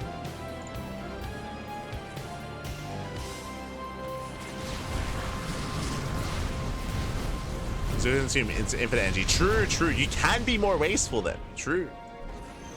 Just Dark Swarm for days. Just eat yourself. Ah, you're not wrong. Not wrong. Like Bappy, nah, let him be careless. Yeah, true, true. Carrier's moving in. Rake is running out of minerals, so he can't quite. Oh no! He gets caught out! He gets caught out. Stuff sets forward. Even without the Dark Swarm, the carriers are falling one after the other. Massive catch. And with that, Rake will lose what, 4, 5, 6 carriers. Jesus, almost everything. And GG gets called. 3-point. He will maintain himself here as the current King of the Hill. GG. GG. Well played. 3-point, he will claim another win, will take down another opponent. Very well done. And my condolences to Rake. He had a very unique style. It was very reminiscent of early, again, like early COVID era of StarCraft, back when Stargate Void Ray openers were the go-to with the norm. It's kind of what we saw here. This is kind of what we saw here, Void Ray opener into carrier. But as we saw, and as, again, even SE2 players did adapt to over time, Mass Sky Toss is really quite vulnerable and is lacking in certain aspects. You do typically need support. You need support here, whether it's with splash damage in the form of Storm, in the form of Disruptors, Colossus, some kind of splash damage to help support the army, likewise Archons as well, but mainly here it was that splash damage, mainly Storm, or I mean pick your poison, to make sure that the Dark Storm units wouldn't just be able to overwhelm. But alas, in the end, it was just pure carrier. It was just mass carrier here. It doesn't really scale too well into a longer game, and in the end, it was overwhelmed. Again, we didn't expect it to work too well there against 3-point. And with that, GG. GG, well played. Oh, Cam is frozen. Oh. I will try to fix that.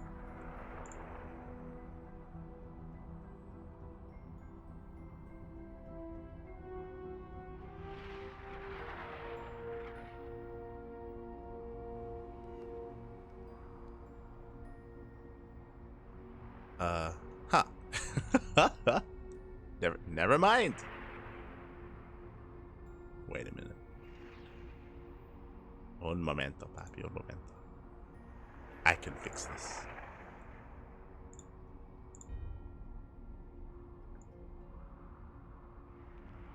Hold on. I might be able to fix this.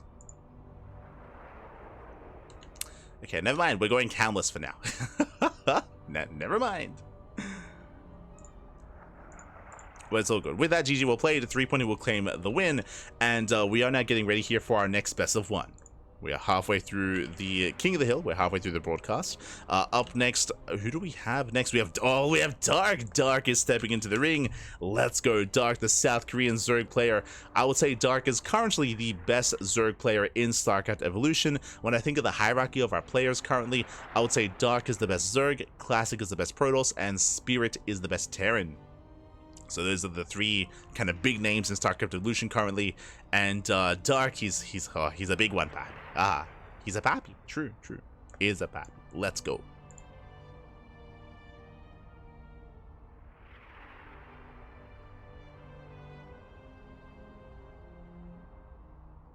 Here we go.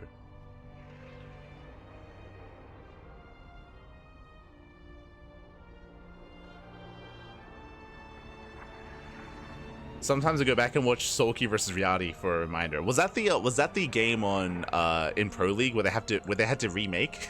I remember watching that live. I remember watching it live at the time. I mean, I would watch Pro League every single week, and that was the game where they remade the game and they ended up in the same position, except they rushed their way there. If you remember, I think Reality, he was faster to throw down all the planetaries, likewise SEL faster to tech up as well. So they kind of like rush through the early mid game and they rush into that kind of like mech versus swarm host kind of like phase for game 2.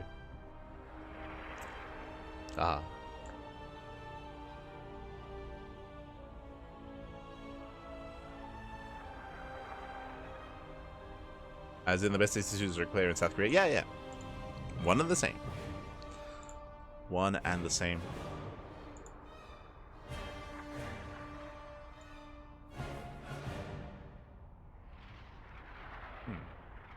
So I'm just trying to fix up the camera here.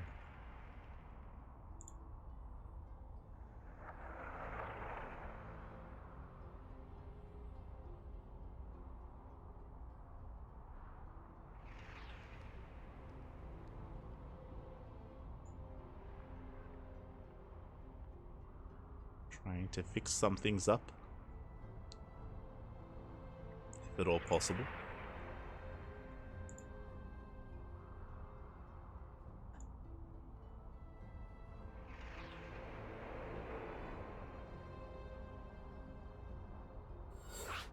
Actually, I might. This has happened before. I got this. Just turn it off and then back on. Hold on.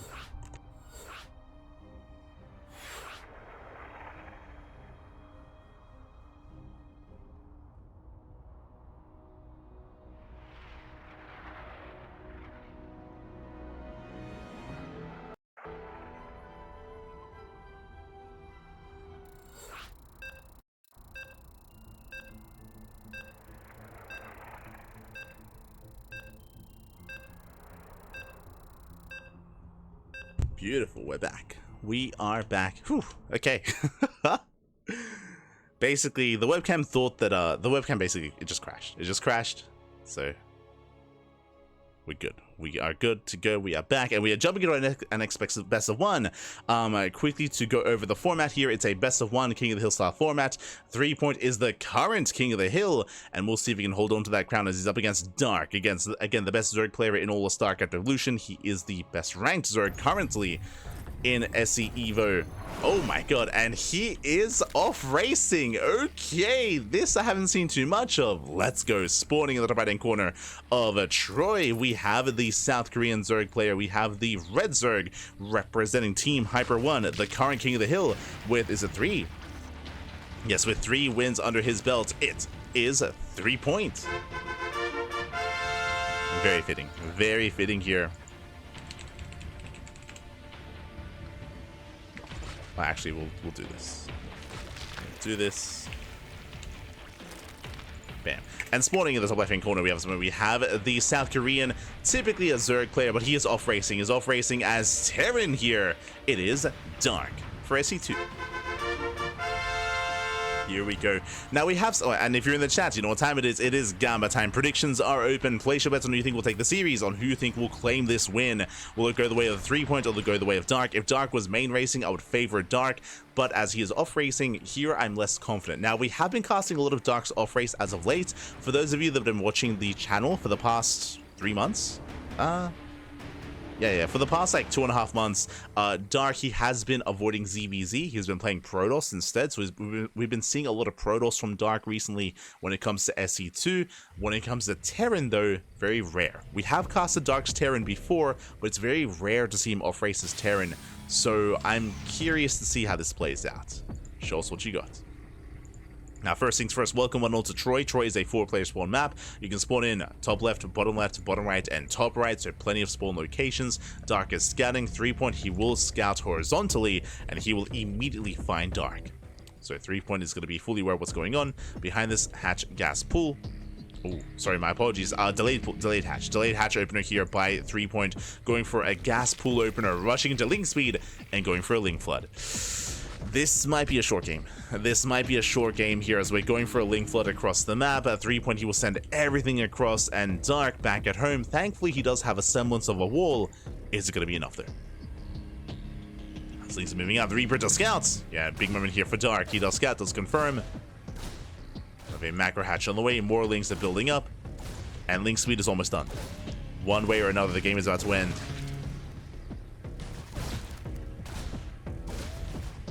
Dark does pull away.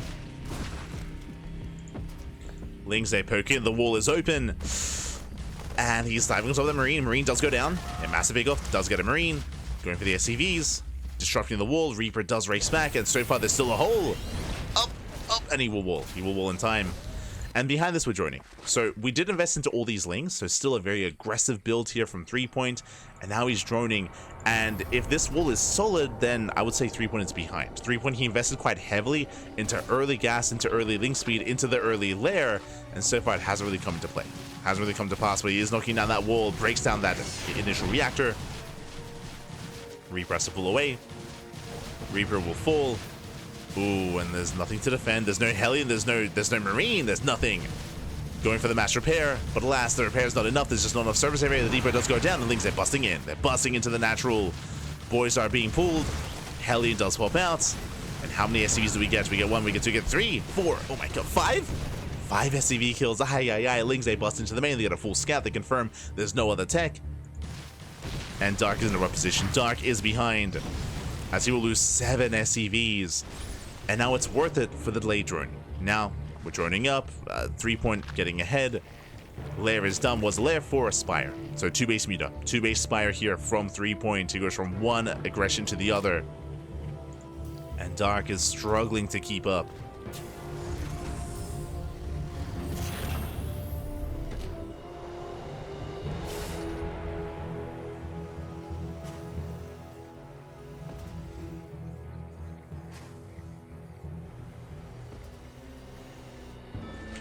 Here we go. Darky at least does delay the third. He delays the third base, but he has no scouting. He has not seen the main. He doesn't know about the lair. He doesn't know about the mutaplay. We have Overlord drops on the way as well. Ventral snacks to drop into the bases. And you can see here, 3-point defending with a bare minimum with that sunken colony.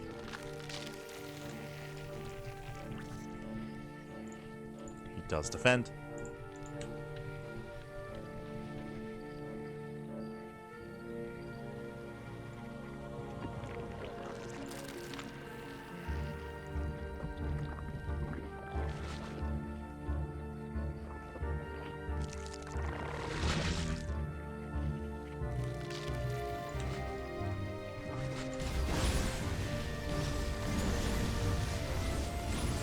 And so far unscattered, just completely unscattered here. We have Scourge on the way just as support. Back in the main base, what do you have to defend?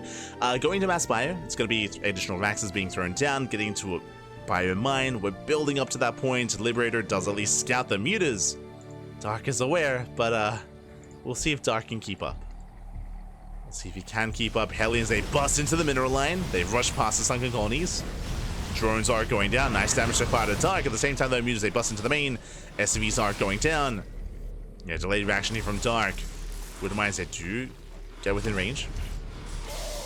But production is being camped. We head towards the natural, more SCVs falling, and this is game ending. This is game ending damage here alongside the damage done earlier. This is brutal. Macho going off. He's healing friendly fire. 15 SCVs going down. Aye. Lings have arrived.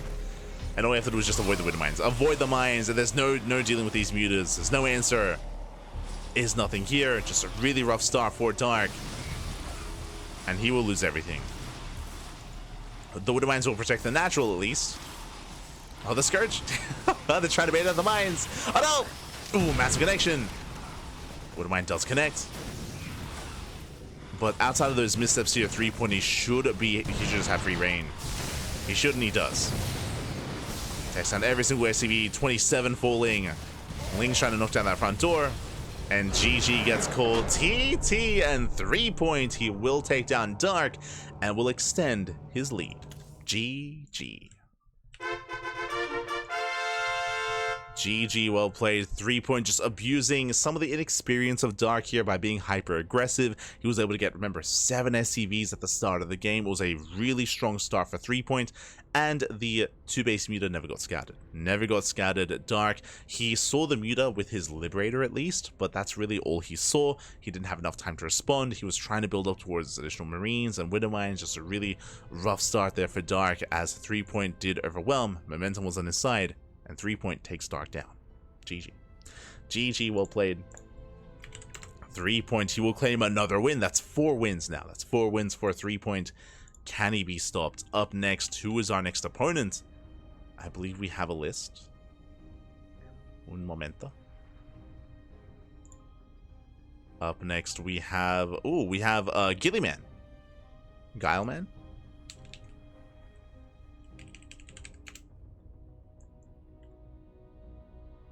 Who I believe is also a Korean player. I don't think I've casted him before. Un momento. Let's have a look at him on Wikipedia. Oh, he's actually played in our tournaments. He played in Sparkling Tuna Cup. Let's go. He's played, that's the only tournament he's played in actually on Wikipedia. Oh, but he's a Korean Terran. He's a Korean Terran player.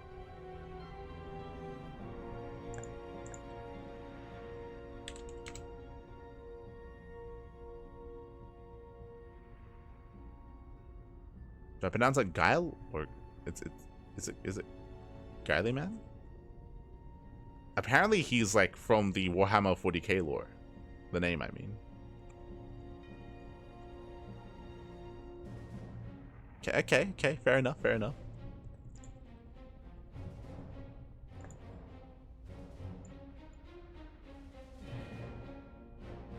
Primarch of the Ultramarines. Yeah. That's what he's from.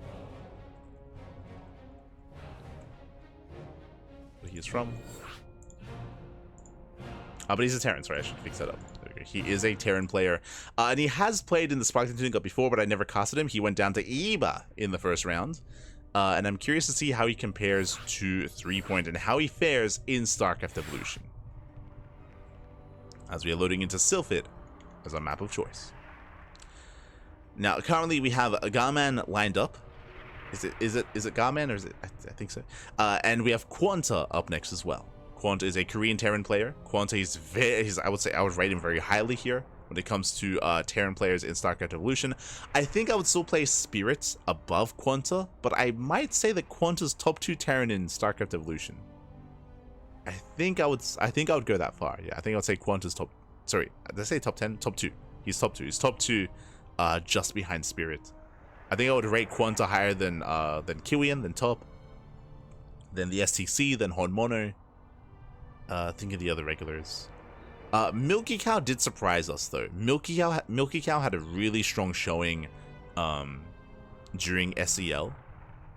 So I'm for players like Milky Cow and Bratok, for me they're a little bit in flux. I haven't seen enough of the two of them to really like place them when it comes to the hierarchy of Terran in StarCraft Evolution.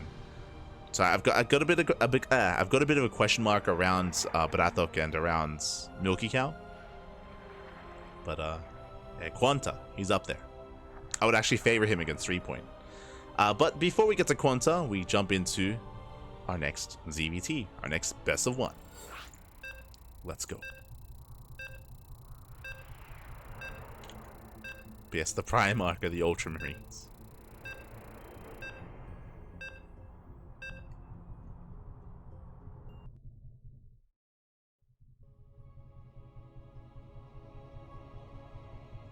We'll just call him Guile. Let's go. In my mind, he has that flat top haircut. It's beautiful. As we load into our next game. Ugh, they both have Korean names. God damn it. As spawning in the top center of Sylphid, we have our South Korean Terran player. We have our South Korean Terran player himself, the blue Terran. It is Guile. Hold on, I'll set him up. Or guilliman. And spawning in the bottom left-hand corner, we have the South Korean Zerg player, the current king of the hill, the Brood War Zerg. It is a 3-point. And as we have seen, 3-point can be very cheesy, very aggressive.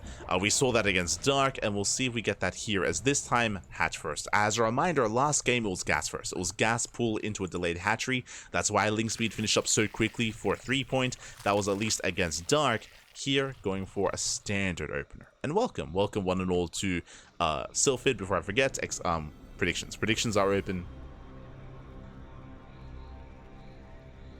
I always pronounce it guilliman. I mean, you know what? For next time, I'll watch like a YouTube video about the pronunciation. I'll figure it out. We'll figure it out. There's a bunch of YouTube videos about him.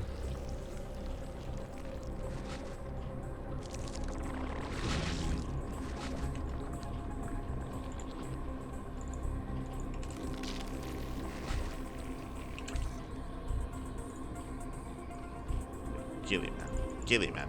Okay. Until then, though, we're going to be setting up. It is going to be a Rax Expand setup here from our Terran player. So far, standard opener. Likewise, back at home, it's just hatch gas pool into our macro hatchery from 3-point. So far, standard builds, standard setups. 3-point, he scouts the bottom right. 3-point confirms that the Terran is not here on location and that he is towards the top side instead. Again, this is a 3-player spawn map, and at least 3-point will confirm. Our Terran is still unawares.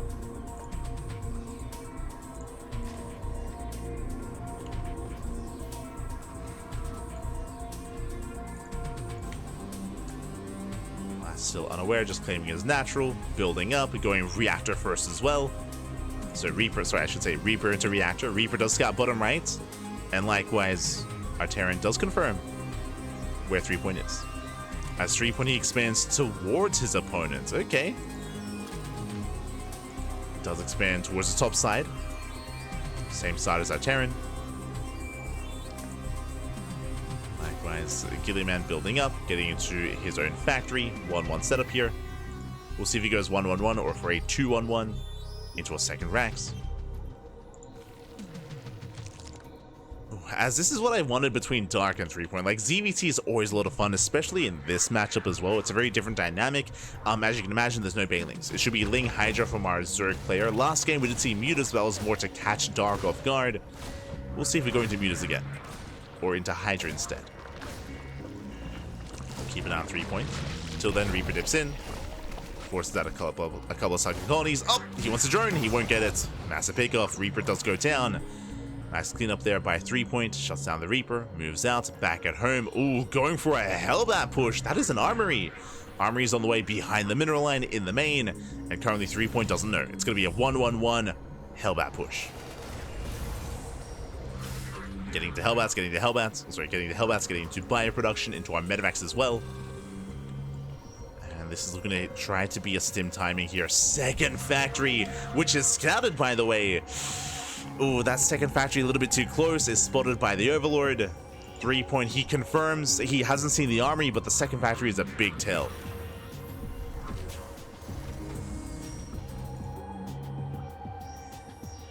Back at home. Building up his own Ling Hydra.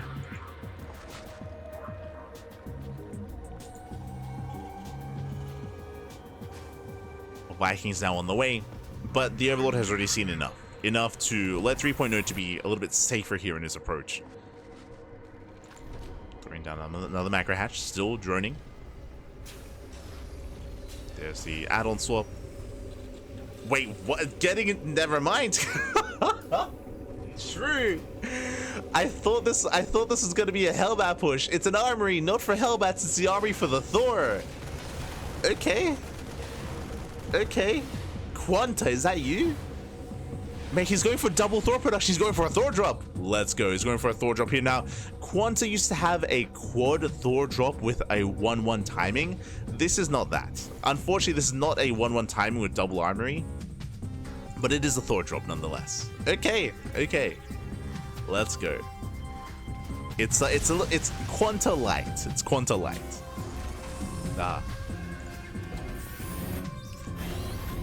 But QuanTa, he'd go reactor to medevac, double Thor production. He'd make his first wave, then his second wave is lined up with the next pair of medevacs, and that would all line up with double armory 1-1. So it'd be like a 1-1 quad Thor drop. It's crazy. But it's not quite what we're seeing here. A couple of boys are being pulled. Thor is spotted. Ling does confirm. And back at home, we're just amassing as much Ling Hydra as we can. Sunken colonies on the way at the third base. Here comes the push. Here comes the all-in. It's all or nothing for guilliman. I have to think about it for a minute. Is pushing forward. Hydras are amassing. I mean, the Thor, like, it has a lot of like high impact, like single target damage. It's gonna be the backbone of the army. Is it gonna help much here against Ling Hydra? That I'm less certain about. Hydras, they move in. They shut down the first Hellbat. Ling's going for a massive counterattack to catch reinforcements. First expansion does fall. I mean, the Thors, they can focus on the sunken colonies, true. They can target down the buildings. Yes, so fast. Oh my god. First colony does fall. Hydras, they try to get the concave, but they get punished for it. A line of Hydras do go down. And that's what the Thors are for, the building busters. They break through the buildings. Lings, they bust into the natural. They force the all-in. Yeah, back at home, the natural base is on fire. Another expansion going to be falling. Yeah, and against all these sunken colonies, the Thors, they have their place. They do have their place. Liberation has arrived. He has freedom. And the boys are being pulled. And are there enough Hellbats? Hydras, they come in from behind. Boys, they have arrived to help support. They come in for the repairs. And are we running out of Terran? There's still two Thors. There's still the Vikings as well. Wow. And guilliman, he's doing it. He's doing it, Bobby. He breaks through, takes on the Hydrogen. More Hydras are amassing, but the den does go down. Across the map, Lings. I mean, we're running out of Lings. The reinforcements are dealing with this. Barely any Lings across the map. And wow, we're waddling in. The Thors, the Hellbats, the Vikings. And again, the Thors, they deal with these buildings so quickly. The hatchery goes down. I hope this is inspiring QuanTa. I hope that... It's been like a year since I've seen him go for the quad drop, the quad Thor drop even. Yeah, spawning pool goes down as well. Ling Hydra does get across the map with just full base trade. It's the only way. It is the only way. The main base is going to be exposed. Guilliman has to evacuate. He will catch out the main army though. Trying to rush past, trying to save whatever we can. Hydras go down, and here you can see how secure that third base is. Guilliman, he has to evacuate. He has to get out of here. We don't want to waste our time either. Hydras, they almost catch a medevac. These stray units here, they're a little bit isolated. Isolated SCVs are falling one after the other. They weren't pulled away. Oh, they weren't pulled away in time. They could have even been pulled to the main army earlier. It's a bit of an oversight there from Guilliman. He does save his CCs. He hasn't scouted. He doesn't know. He hasn't scouted the last mining base. Again, he has the Hydrogen. He has spine coolers. He has sunken colonies. 3-point, he's secure. And Guilliman, he doesn't know. He just doesn't know what's going on. Doesn't know where the base is. He's turning back around. He's racing back. Does turn around to come back home. In the Chaos 3-point, he might be able to catch a couple of stray units here and there. Being distracted, being pulled away.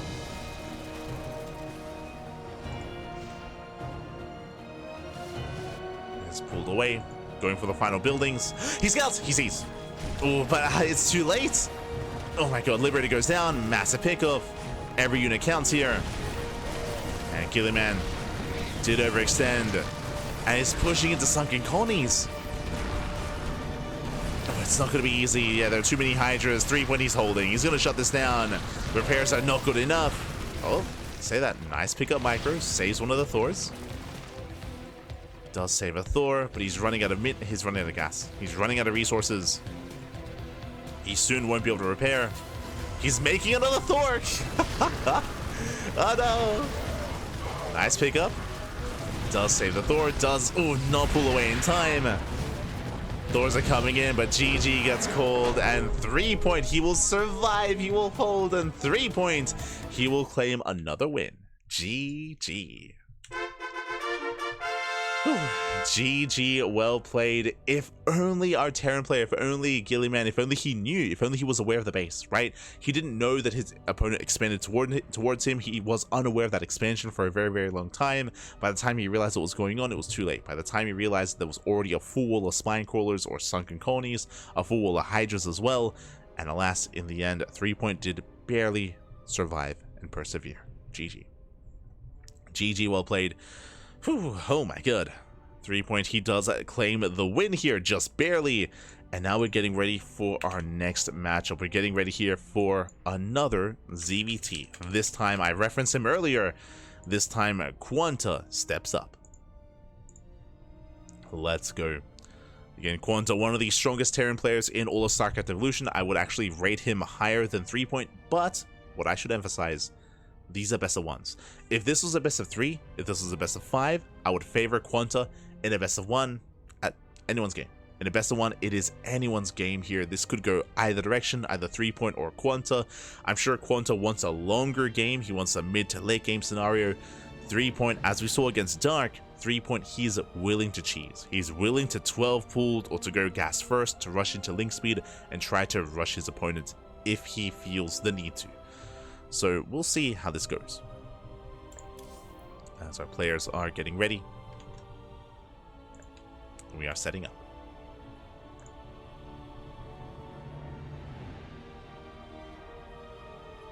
So QuanTa is going to be coming up next. When it comes to, so this is our 7th match, right? No. Yeah, this is our 7th match. And we have potentially 2 more after this. Again, it's going to be 10 best of 1s in total, and this is the 7th best of 1. And if we don't have any fresh players, then we will revive players. The first couple of players here were Rebellion and Prome, so I believe there being a message here to potentially be available to be revived and to step back into the ring. So we'll see if they do step back in.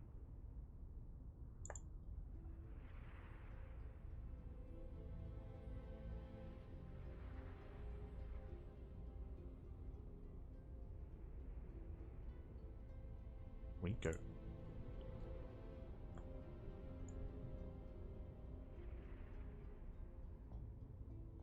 Didn't even know about this King of the Hill. I'm happy. There's still a few matches to go. There's 3. So this is the 7th match, and there's 10 in total. So there's still 3 more. This one and 2 more. So still 3 more best of 1s are ahead of us.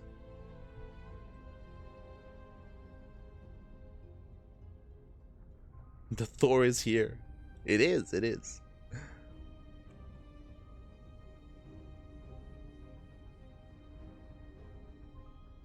But yeah, I do appreciate the all-in. Like, obviously there's thought behind it. Like the Thors, they do a great job at kind of like quote unquote being a bunker buster, where they kind of break through those sunken colonies. They're like building busters, right? And especially when it comes to Brood War Zerg, sunken colonies are a big part of early game defense. They're a big part of that early game Brood War defense. So that is an answer to that. And again, guilliman, he was doing well. He was doing well. He broke the 3rd, broke the natural, broke the main base, but he just was unaware of that northern expansion that was slowly building up more and more sunken colonies over time. That was the last bastion of hope for 3-point, and he got away with it. Did get away with it in the end. With that, GG. And now we're getting into our next game. Currently, we are picking our maps. As a reminder, the current King of the Hill, which is 3-point, he does get 1 veto, and then the Challenger picks from there. Challenger does pick. So we'll see where QuanTa... Oh my god. A map that I am very unfamiliar with. This is one of the new maps in the tournament map pool. Have I ever cast on this map? I have not. Vermeer. Okay, Vermeer. So basically this year there is a new, there was a kind of revamp, or I should say a fresh set of maps added to the StarCraft Evolution tournament map pool. And one of those new maps was Holy World, alongside Purity and Industry, and now this is Vermeer as well, which I have never casted on. Never cast on this map before. So I don't know what I'm about to step into. Curious. It is a 4-player spawn map. Okay, it's a 4-player spawn map. There's multiple entrances towards the third base. Looks like there is a Reaper cliff into the main. Interesting. It's pretty open in the center, except there are a lot of side blockers, which is a factor, which is a pretty big deal in StarCraft Evolution. Okay. I see you. Let's go. Let us go. Vermeer. I think I was saying veneer. But here we go.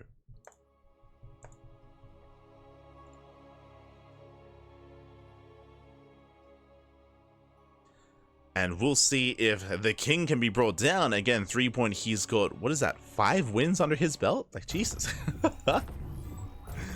His reign has been a long one. It's been a long reign of terror, but yeah, 5 wins. Crazy. We'll see if that trend continues here. As spawning in the, hold on. They switched places. God. They switched colors as well. God damn it. Hold on. There we go.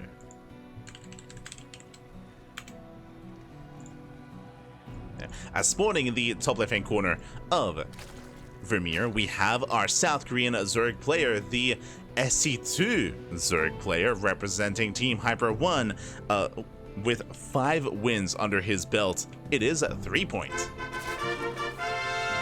The current King of the Hill. And spawning in the bottom right-hand corner, deciding to play Brood War Terran. Let's go. We have the South Korean Terran player, the Red Terran. It is a QuanTa.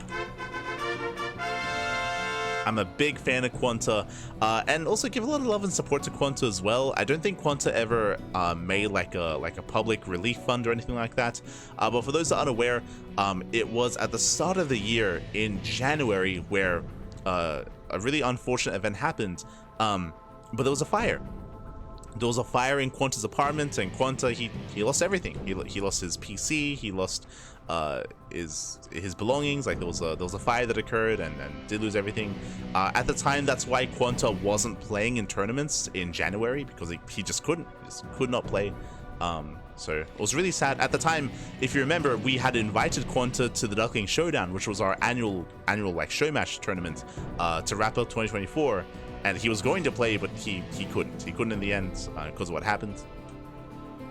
Now, from my understanding, he's back on his feet.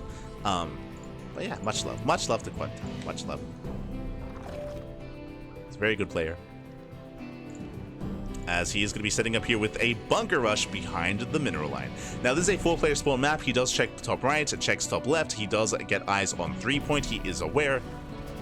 3-point going for a hatch gas pool. He does spot the bunker. We'll see if it gets up and running. Are we trying to force an overreaction here? It's going to be racks into factory. Yeah, it's a fake out. Okay. Like, there's nothing to support this. There's one Marine walking across the map, but yeah, he doesn't let it finish. Alas, no big reaction. Lings, they shut down the SCEvo, and we should force a cancel. Yeah, there should be a cancel here. Marine does turn back around. And the game will continue. Ooh, and we are going to make it up. Okay, strap in. Strap yourselves in. We're going to be making it up. Meanwhile, welcome one all to the first time here in Vermeer. We do have our 3-base setup here. The 4th base is a little bit more isolated off on its own. 4-player spawn map. Shout out to the SCEvo in the center. Let's go. As this is a very new map to the tournament map pool. And we'll see how it plays out. On the one hand, it does feel like there's a lot of like attack paths and a lot of different like openings here in the center, but there are so many side blockers and high ground locations as well. As you can see here, like these locations, they're just designed to give you that one high ground edge and to deny vision in the center as well. High ground is a big factor in StarCraft Evolution, whether it's high ground, whether it's these side blockers as well. If you're attacking up a ramp or if you're attacking into these like this tall grass or these steam vents, then there is a very high chance to miss. There's a high chance to miss. So fights, they can be made or broken here, making use of the terrain. Like terrain is a big factor. Meanwhile, it is going to be double factory into Spider-Man, so it's going to be a vulture setup here. From QuanTa into Wraiths for harass. Okay. Wraiths are on the way. There's no cloak. There's no cloak on the Wraiths. But the Wraiths, they can shut down any stray overlords and deny vision, deny scouting. Academy is thrown down as well from QuanTa. Does get into the Academy. Building up those upgrades. Working on vulture speed. And we expect mech out of QuanTa. 100%. We do expect mech. It's a 4-player map, large map, it's cross-diagonal spawns as well, and QuanTa can play mech. Like, everything is lining up here for QuanTa. This is what he wants, this is what he embraces. Likewise, we do have our Lair here, Lair first out of our Zerg player, going Lair before Roach Warren, before any other tech. From here, we can get into, of course, Roach Ravager, or we can try to go into Spire play. Spider Mines are thrown down, QuanTa rotates over.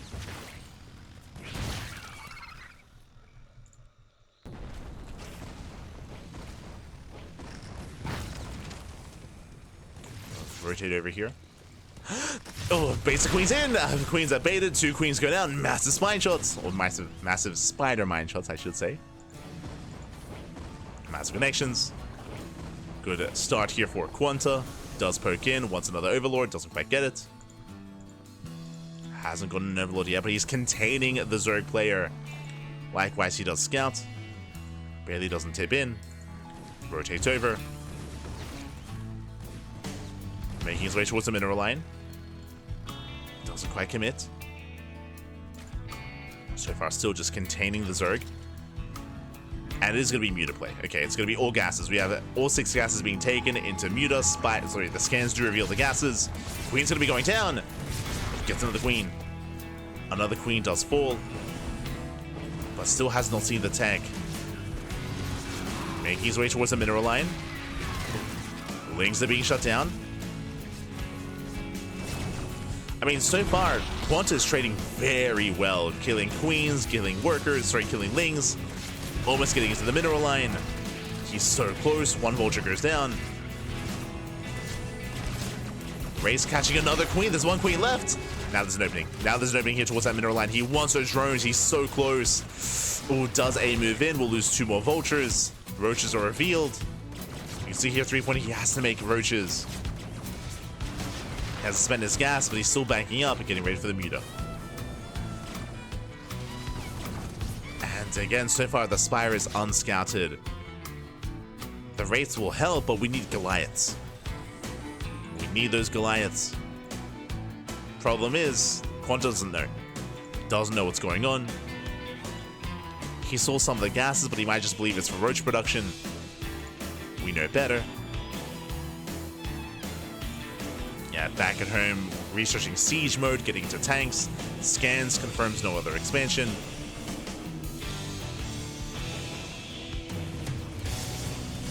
Doesn't really seem... Oh, there it is! He's scanning. He knows. Dust Scout is aware. Mutas are revealed.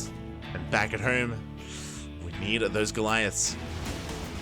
Oof. Mutas, they do catch him out. There we go. Goliath production has begun. All the vultures are going to be hunted down. And threepoint, he breaks out. He breaks free. Going for his own counterattack. Back at home. There's no eBay. There's no turrets. Oh, no. The mineral line is exposed. And this is going to be brutal here. SCEvo is going to be going down. Goliath, they defend the main, but the third base is completely exposed. Up. The Mutas, they can't really fight this head on. They do catch out 3 Wraiths. 3 Wraiths go down for the price of 3 Mutas, but what's important is the SCEvs. SCVs are falling. Getting 7, 8 more. Mining is denied. Getting 10 workers in total, and from here, 3-point, he's ahead. He can now take his 4th base, he can fully saturate, he can drone up, he can focus on his upgrades. You can see here he's not going mass muta, he's switching into mass roach, so switching to a ground-based army instead. And if our Terran player overcommits into anti-air, they will be overwhelmed. So this Rake is scouting more roaches, very important scout here. Does confirm additional roach production. And now, QuanTa knows. Now he knows, of course, to commit into a ground army. That's a lot of Roach Ravager.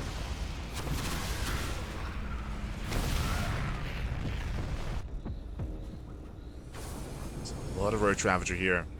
I mean, the tanks are set. And at least the tank count was left untouched. True.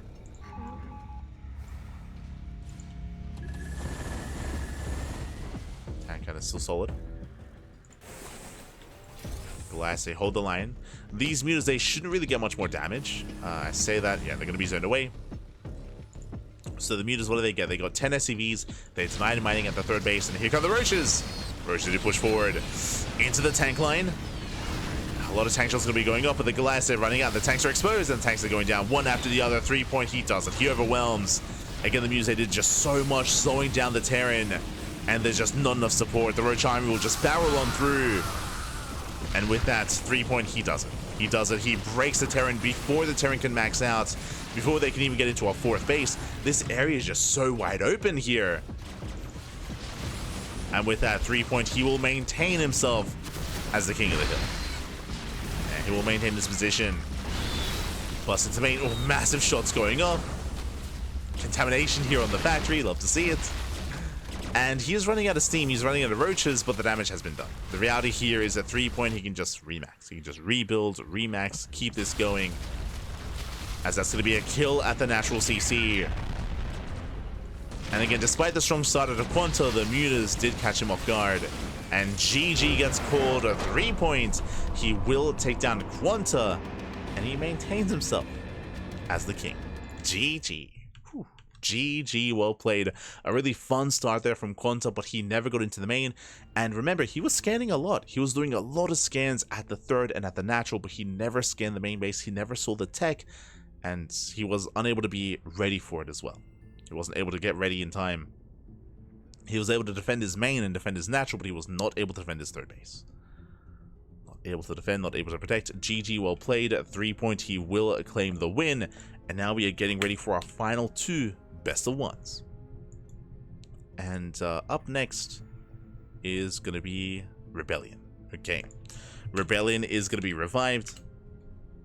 He is our next Protoss player.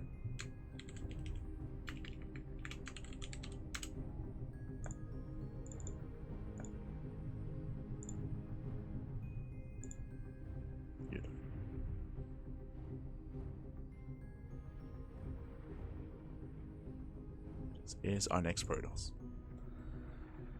Oh my god. Okay. Actually, looking at our lineup here, it looks like Rebellion's being revived here for our next match. It looks like Dark is going to be revived once again to play Terran. After this, I thought it was going to be Prome, and then we'll have one final revive at the end.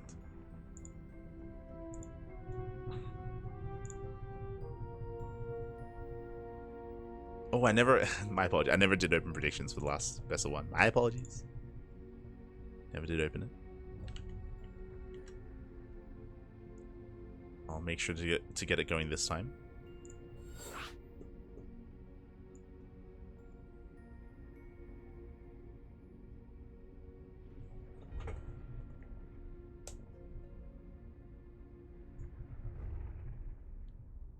Can I play next? I mean, you can join the StarCraft Evolution Discord, where you can try to get involved. Does the challenging player always get to decide who plays SC2 and who plays Brood War? Yes, the challenger does have that advantage. The challenger picks the starting race and the map as well.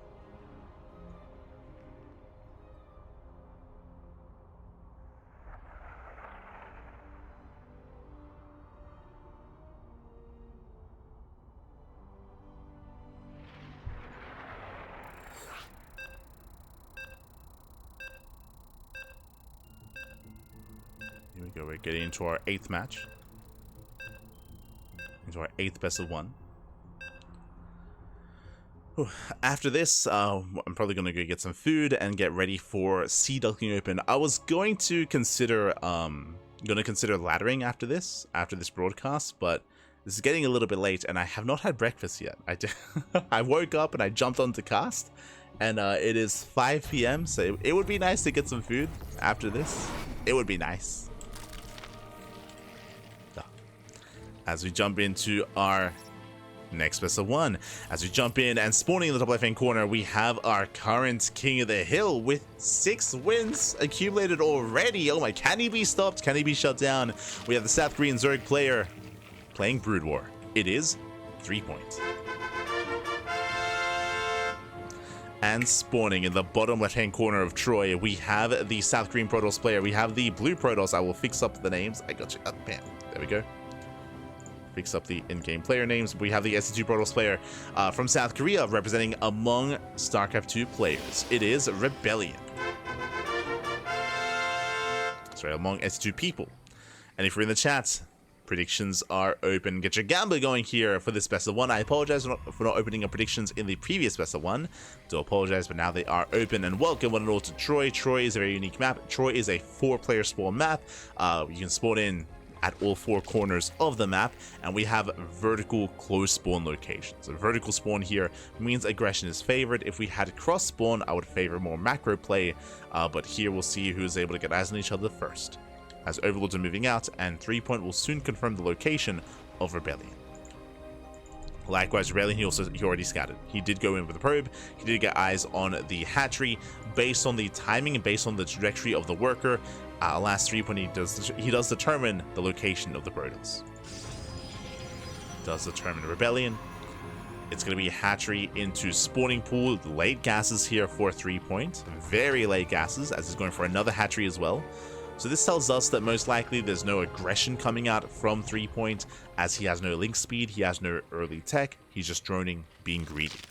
So a greedy economic start here by threepoint.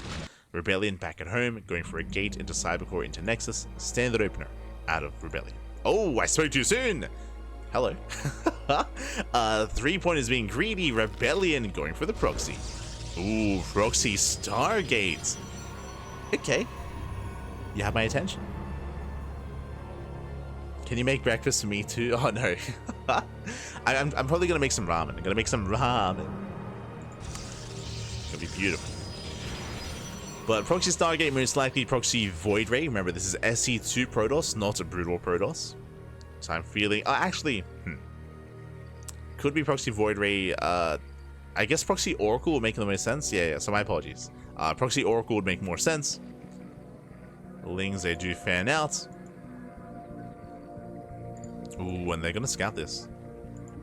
Yeah, Lings, they fan out towards bottom left, towards bottom center. They do get eyes on that Stargate on the Void Ray. Wait, it was Void Ray. Huh. Not Oracle.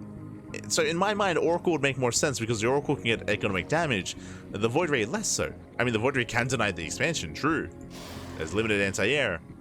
And the Void Ray should spawn in. So there's potential here to deny the base. As there is no... Remember, there's no queens and there's no hydras. There's no hydra den.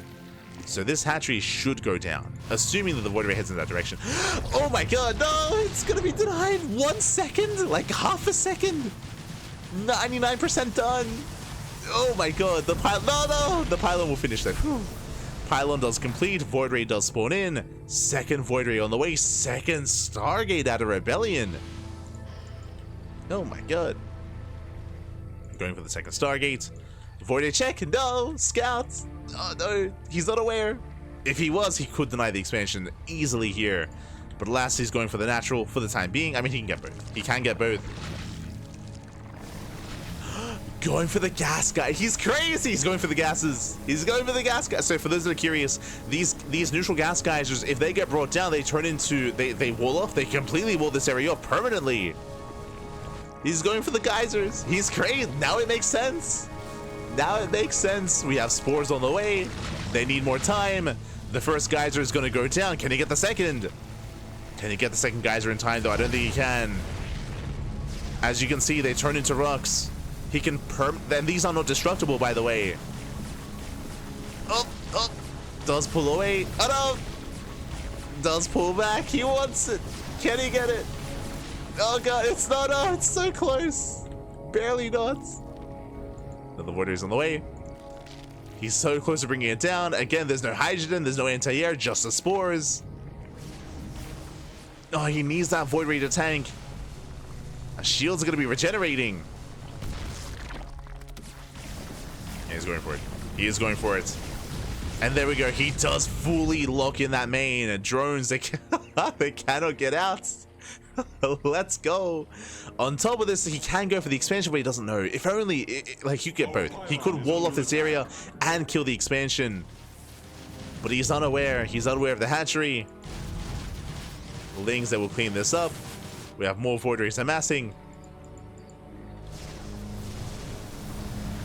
Ooh, the gas guys are exposed. True. Gas guys are exposed. Hydrogen as well. But Hydras, they will pop out in time to save the second gas geyser. Not enough Hydras. It's gonna be close. Hydras, they start to step in. Oh! They don't get the Void Ray. Void Rays do survive. And at last, we're just expanding. We're mass expanding here. Rebellion. He doesn't know. Like, these bases, they're so free. Unstopped Overlord. Getting his own third base. Meanwhile, we do have our Queen's Nest on the way.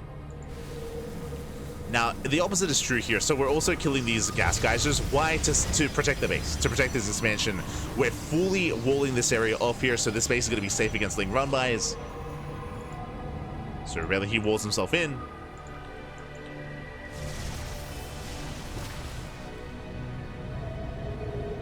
And again, you can do that here as well. But alas, threepoint is still just massing on more Hydras. Still has a decent it's an okay economy. Void Ray's trying to catch reinforcements. This is still massive Void Ray into charge lots. He's checking. Yeah, he's checking top right. And he shouldn't. Can he deny the base? Is it too late? Hydra's out of position. He's going for the kill. He's going for the natural. We need force fields. Does force field, but there's nothing in him to defend. Void Rays, do we recall?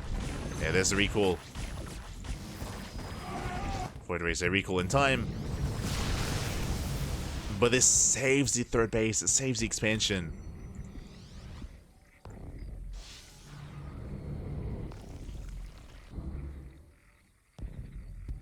And again, Rebellion, he's playing this like his opponent's on two bases. That's what he believes. He's playing this out like he's containing his opponents, but it's not the case, Pappy. It's not the case. There's so many more expansions and just better saturation. Ah, no.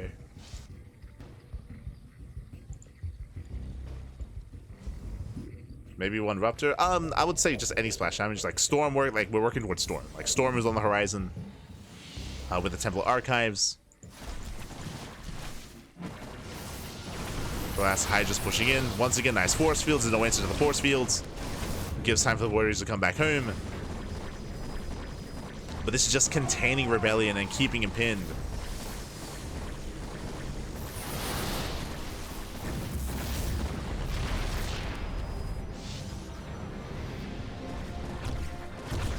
Yeah, as Hydras, they break their way through. They're going to be came to the production, the mineral line, I should say. A nice concave, a nice arc from these Hydras. And Voiders are going down. They're going down one after the other. Threepoint, he's done it. He's broken the natural. Depowers the Stargate. Depowers the shield battery. And he's moving in. He's moving in, diving on those sentries. Takes on another Void. There's two Voiders remaining. And it looks like it's barely enough to hold on. And Rebellion, he barely holds. Meanwhile, Nidus Swarm's on the way. So again, Threepoint, he's just taking all the bases, taking all the expansions. Rebellion, he isn't really able to saturate his third base as quickly as he would like to. So Threepoint is still in the driver's seat. Who can be 3-point? I mean, Rebellion would have been in a good position here if only he knew, right? Like, we've been harping on it quite a bit here, but early on, if only he had known about the expansion, then he could have denied it. And if he did, like, Rebellion would be in a really good position here. He would have a greater economy, but that's not happening, right? Like, he missed it, and he can never move out. Likewise, if QuanTa had scouted earlier, if he had seen the Spire, then I would have favored QuanTa as well. So far, these little slip-ups, these little mistakes, they're costing these players their games. And now, finally, for the first time, we're scouting top right. For the first time, we're getting a better idea of what's going on. And Rebellion, he does see full saturation. And now Rebellion realizes just how far behind he is. Now the Hydras, they can just push forward. Zealots, they trade well. They actually trade well against these Hydras. The Hydras, they can just kite back. They can kite back, deal with the Zealots, and just focus on the Archons. Rebellion, let's get the hell out of here. Has to pull away.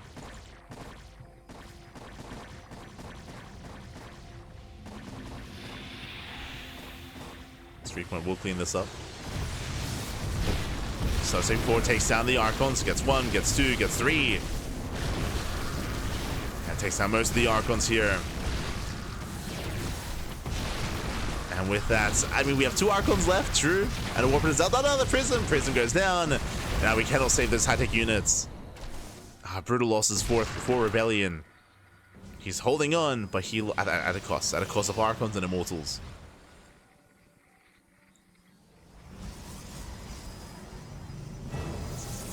Classic, sure. Classic. Spirit. Honmono.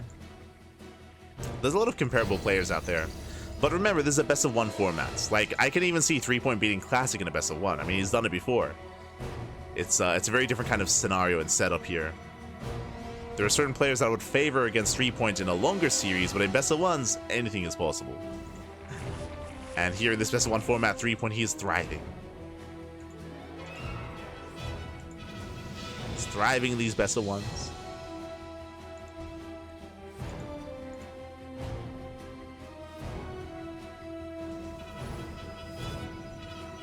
Meanwhile, going for his drop, looking to deny and shut down the southern base.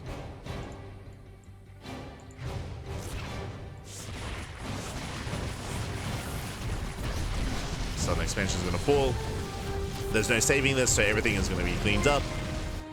Rebellion. He breaks out, he's all in. At this point, he's completely all in.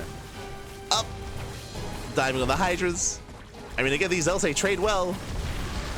But this is all he has left. Drops, they commit across the map into the main. Hydras are falling. These, Jesus, they trade very well, actually. The Zealots, I mean. Rebellion does overwhelm the Hydras. Cleans them all up.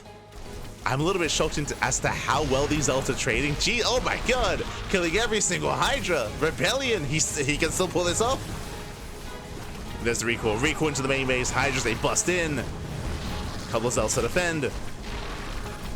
These are expensive losses for 3-point, losing every single Hydra. And Rebellion, he holds. He does hold, does clean this up. He lost an expansion. He's 2 base all in. But he's trading very nicely here.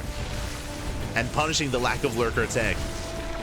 And as Rebellion cleans up top right, big shout to Baby Links. Thank you so much. Thank you so much for the raid. Thank you so much for the sub, for you subscribing for how many months? 34 months. That's a lot of months. 34 months in a row. Thank you so much. Thank you so much for subscribing. Do appreciate it. As these Hydras are having a hard time. They pick up a couple of key units here, but just the pure Zealot, mate. Cleans up the Hydras, shuts down top right. Hydras, they're waddling in.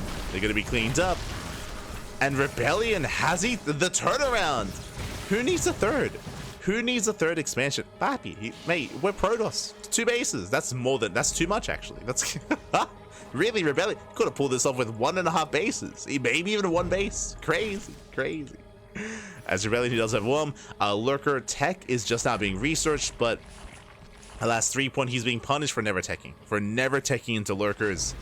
Never did happen. Still needs more time. We can see 3-point trying to wool himself in. Oh, drop into the natural. Does drop in. Takes down 3 more workers. Again, 3-point, he just needs time. Oh no, he's still stuck. He's still stuck in the main, but he needs more time here for the lurkers. The lurkers are coming. And is there any detection? Checking the vision, there's an observer. There's an observer with the main army. Even a handful of lurkers is not going to be enough. Rebellion is going for the kill. He's going for the throat. The observer has to be saved. Observer's pulled away, and GG gets called. 0 lurkers as Rebellion. He breaks out of his contain. He breaks out of his 2 bases, and Rebellion, he will dethrone 3-point. GG. GG, well played. Rebellion 3-point went on a crazy win streak, winning 6 games in a row. 3-point is denied though, and Rebellion, he bounces back, claims the win in the end, takes down 3-point. GG, well played. As we saw, as a Brood War Zerg player, we saw the 3-point was playing very well. He had an economy, he was up in bases, he was containing the Protoss, he was killing the third, but what did 3-point not have? Any further tech. He was stuck on Ling Hydra, that is a hatched based army composition, and he had no lurkers. He had no lurker tech. We saw towards the end, he realized his mistake. He was like, oh, I need lurkers, and he started researching lurkers at the end of the game, but it was too late. It was too late. Never did impact that game. He never teched up. Without lurkers, without splash damage, he had no answer to the Charged Archon composition that Rebellion eventually built up towards. GG, well played. Very well done. As Rebellion does claim the game, and now Rebellion is our new King of the Hill. GG. We used to go lurkers or mutas. I don't know if mutas would have been too. I mean, they would have been okay. I say okay just because I mean, we were already building up towards Archons and potentially Storm, so I don't know how effective mutas would have been. Especially because they wouldn't have helped when it came to the head-on fight. But regardless, like any further tech, right? Whether it would have been taking into lurkers, even taking like into a hive and into something like ultras as well. Pick your poison, like, you know, any kind of further tech that does allow for some splash damage would have been more beneficial. Regardless, GG. Or even like maybe even still laying Hydra with like with Defiler support, right? With Plague, right? Like imagine Plague on the Zealots as well. On the Charged Archon, whichever way you want to tech up, whichever way you want to support the Ling Hydra army, did need some further support, did need something more. Regardless, GG, well played. And with that, we are getting into our next game. Here we go. I didn't notice if there was an Ultra Cavern, so I didn't quite get eyes on that. If he had it, I don't think it was destroyed, because the buildings were relatively safe until the end of the game. But regardless, GG, well played. Here we go. We're getting to our next game. We have another revive. Rebellion. He was revived to come back into the 8th match. Here in the 9th match, we have a revive on Dark. Now, as a reminder, Dark is off racing, and I think that is still the case. So Dark, he is not playing Zerg, he's playing Terran. That might continue to be the case here. We'll see. We'll see if Dark plays Zerg or Terran instead.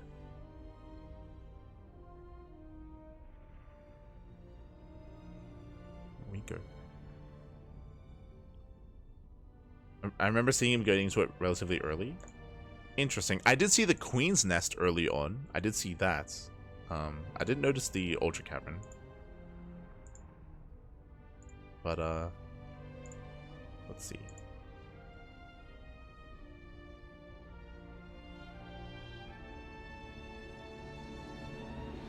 Just checking the VOD. Okay, got the hive at around 7 minutes.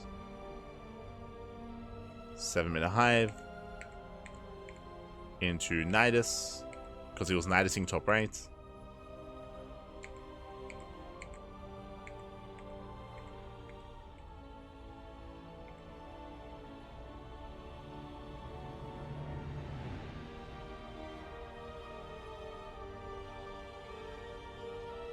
Into Adrenal, that's with his hive tech.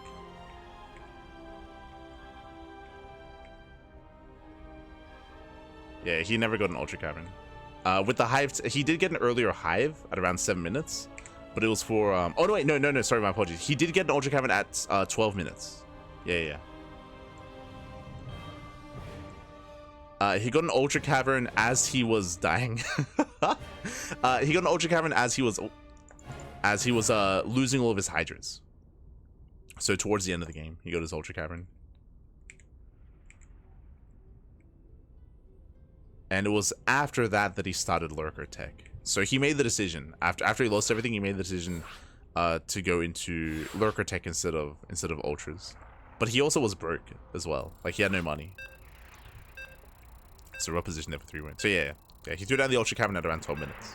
12 minutes. So that's the power of the YouTube VOD, is that you can just rewind. You can just rewind the VOD. It's crazy, crazy. Power of YouTube. Can use a cat filter, please? Oh no. Not like this.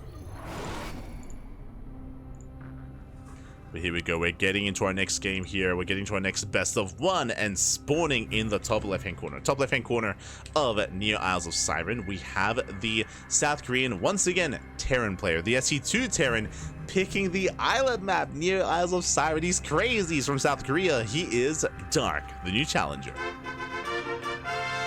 The new challenger has arrived, and spawning in the bottom right-hand corner, we have the Brood War Protoss player. We have the Teal Protoss. From South Korea, the current king of the hill, it is Rebellion. Here we go. And if you're in the chats, predictions are open. Place your bets on who you think will claim the series. Now, I do favor Rebellion against Dark's Terran. I do favor him head on, but remember, this is not just a standard TVP. We are on Neo Isles of Siren. We are on an island map. We have 4 islands here: top right, top left, bottom right. We have 4 islands, so it does lead to some more quirky styles and some more quirky builds. It is going to be CC first out of Dark, because you're on an island. You can cut corners. You can rush into faster expansions. So CC first out of Dark. It's going to be Gate Expand out of Rebellion. It's going to be Gate Expand. From here, where do we go? So Dark, he could try to rush into drop play. Like, again, unlike Protoss, where I want to say that Rebellion is forced into Sky Toss. But even then, it's going to be a bit of a weird one. Dark, he can just play Bio. He can just go like 2-1-1, 2-1-1 into like a stim timing into a double medevac marine drop, and still be fine and still be successful with aggression. So he doesn't have to commit into Sky Terran early on, into mass BC. If the game goes on long enough, that's the direction that we should be heading in. But I'm curious if Dark goes for a 1-1-1 or a 2-1-1. Does he go for drop play, or does he go for Sky Terran? Which one? We're going to find out. So Dark has options. Meanwhile, Rebellion opening up Robo. Interesting. Okay, so Robo opener out of Rebellion is going for what should be a Reaver drop. Reaver drop play here from Rebellion. Or technically, this could be for a fast shuttle to expand on an island, but it should be a Reaver drop. So Reaver drop opener from our Protoss player. We'll see how this all works out. But now Dark rushing to a third CC on location. This is a very greedy build here by Dark, and we're waiting to see, do we throw down a Starport or a Rax? Do we see a second Rax or Starport? What's it going to be here from Dark? Starts off the reactor. True, Hellion drop could be a thing. Hellion drop, Widowmine drop, like add-on swap with the factory. There's that prison. Sorry, shuttle and the bay for the Reavers. Into Stargate. So Reaver drop opener into Stargate. Interesting. Interesting opener here, as there's, of course, shuttle speed. Shuttle speed for the drop. There's the Reaver in production. And it's going to be 3cc 1-1-1. 3cc into Starport. And now what's interesting here is that there's no add-on swap. I was expecting like an add-on swap into reactored Widowmine, but no, it's going to be Widowmines being made one at a time. It's going to be reactored Marine, which means this can lead into a Widowmine Marine drop instead. So a little bit more committed here, with extra Marines for more damage. At the same time, the shuttle moves out ahead of time. Oh, he's scouting, right? He's looking for the location. Remember, they don't know. Shuttle checks bottom left. He confirms Dark is not here. And it's going to be a scout first from Rebellion. Opening up Scout. Now, Scout's anti-air is actually quite strong. Its anti-ground has gotten better. Still not ideal. Still not amazing, I should say, but has gotten better. And so we go. Drop is moving out. Second Stargate for Rebellion. Back at home, there we go, Mass Starport. Mass Starport, Mass Viking out of Dark. Okay. Now, we have seen Mass Viking work on Paradox. Paradox was the previous island map that we had in the map pool. So Mass Viking can be brutal. Meanwhile, drop versus drop. Reaver comes in, shot goes off. Decent connection. Gets 2 SCVs and a mule. Another Reaver drop coming in, takes down 2 Marines. Good value so far, hasn't lost anything. Oh my god, big connection. Takes down 6 SCVs in total, not bad. Don't want to waste the Scarab on the Marine, alas. Does get spent on the Marine. Gets 1 more SCV. Viking will zone away. Uh-oh. It's a one-way trip. It's a one-way trip. It's going to be a brutal loss here for Rebellion, losing everything. The Shuttle, the Dragoon, and the Reaver. Oh, no, still gets more SCVs towards the end. But there we go. Viking lands, takes down the Reaver. It was an expensive trade here for Rebellion. And he's going into Carrier. He's going to the Fleet Peak into the Mass Carrier here. So Scout into Carrier from Rebellion. Meanwhile, Dark, he went for Tech Labs, not Reactors, not going Mass Viking, going Mass Banshee. As he's making more Tech Labs. Now, this looks like Mass Banshee into BC. Now, I assume BC because the Tech Labs, I mean, they help produce BCs as well once a Fusion Core gets thrown down. Initially, Mass Banshee has some potential, but Banshees, they don't shoot up. Like, we have Carriers on the way. Dark is coming for the Scout. Is coming in, does get eyes on the base locations. Boost towards the main, heads towards the natural.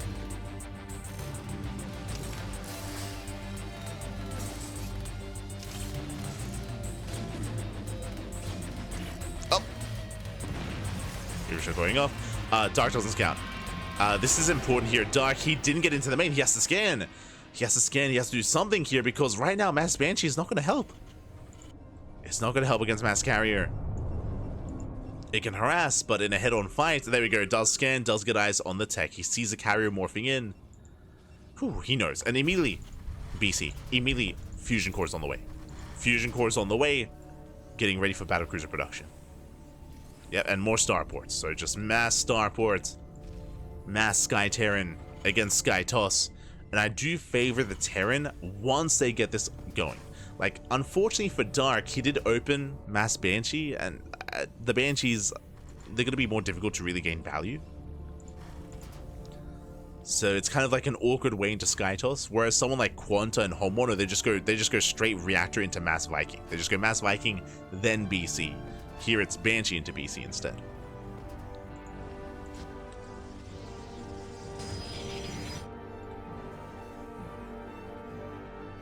But there it is. BC production has begun. Yamato's on the way. Now remember, there's going to be delayed BC production here from Dark, or I should say delayed anti-air. Banshees are moving out. Big investment. Dark, he finished Cloak and Hyperflight Rotors. That's a lot of upgrades into these Banshees. And so far, they get 4 probes at the natural. They get another worker. Cannons are finishing up.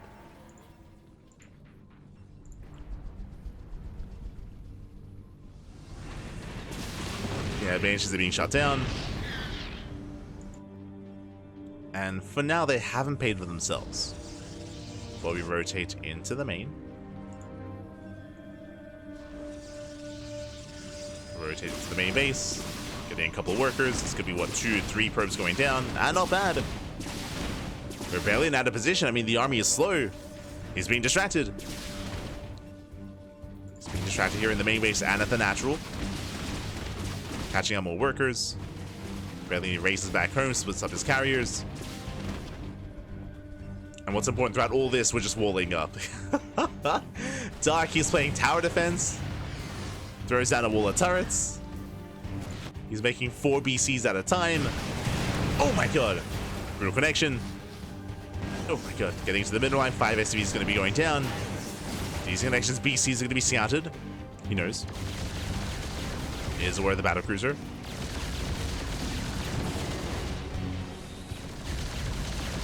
Reavers are cleaned up. Nice damage though, getting 8 SCVs. Considering that Reavers, they lose value, right? They lose value over time. These Reavers are going to be a non-factor when it comes to the main fight. When it comes to the main fights, the main armies. And who do we favor? Now, a big X factor here is going to be the Yamato, right? It's like we're going to go mass BC against mass carrier. Yamato is going to be brutal. On top of that, there's also the teleport. These are not the brutal BCs, these are SE2 BCs. They're so mobile. They can go in, they can mass Yamato, teleport back home, and escape before losing too much. So the mobility of these BCs is going to be a problem here. This is where mass carrier isn't the answer. This is where carrier, I would say carrier arbiter is kind of what you want. You know, bearing in mind that spellcasters are going to play a big factor, I would say either carrier arbiter or carrier dark archon, right? Dark archons, something that we have seen between Skytos and Mech is mind control. It kind of like how neural works in ZBT, right, in SE2, where you want to neural Thors, you want to neural BCs and try to use them against the opponents, use them to tank shots and also strip away some key units from your opponents as well. That's where I would say that Dark Archons have their place as a supportive unit. The problem though, if we do go into Dark Archon, and right now we're going to Corsair, is that Dark Archons, they're on the ground, right? They're stuck on the ground, and on an island map, it's hard to support a Skytos army with ground units, period. We're going for Arbiters. There we go. Yeah, we're researching stasis. I do think that Arbiters are a little bit more of a cleaner transition, and there it is. Yeah, Arbiter production has begun. I do think that suits this a little bit better just because of the island nature of this map. If this was a ground map instead, then we can, you know, support with something else, but yeah, it'll take a little bit too much to kind of get Dark Archons involved.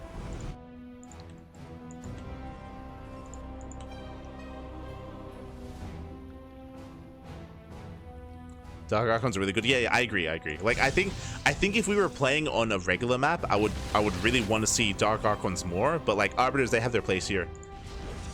And the goal is to stasis the BCs and to crowd control them. So Arbiters are building up.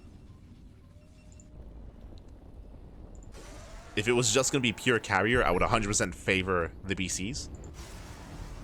Scan does reveal the Corsairs. Center base being taken. Mass mule here out of dark.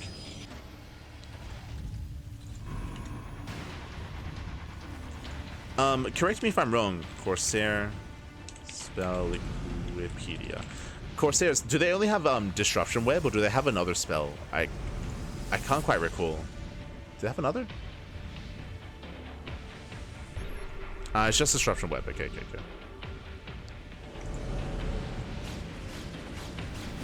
Just want to make sure that there wasn't like another factor that I was forgetting. Oh.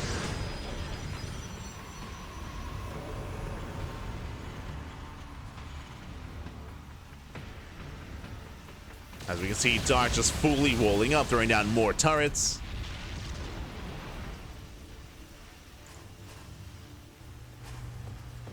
Of course, Destruction Web won't affect BCs. So that's going to be a non-factor here. Arbiters, different case here with the stasis traps. Oh, sorry, with the stasis fields.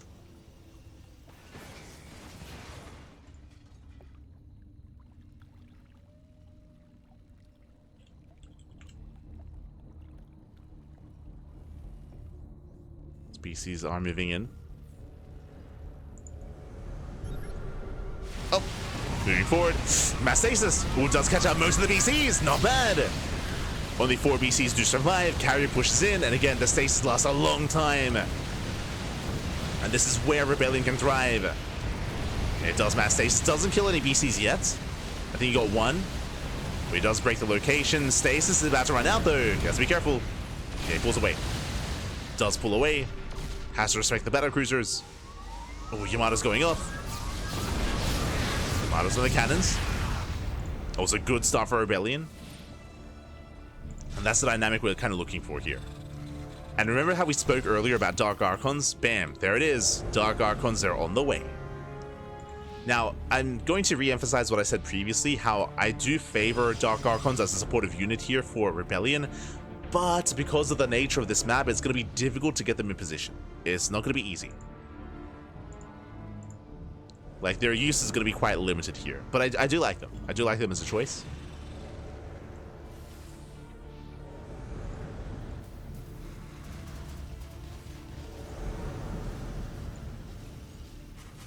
That lasts like 10 years. Yeah. Otherwise, the BCs would be cracked. They'd be crazy.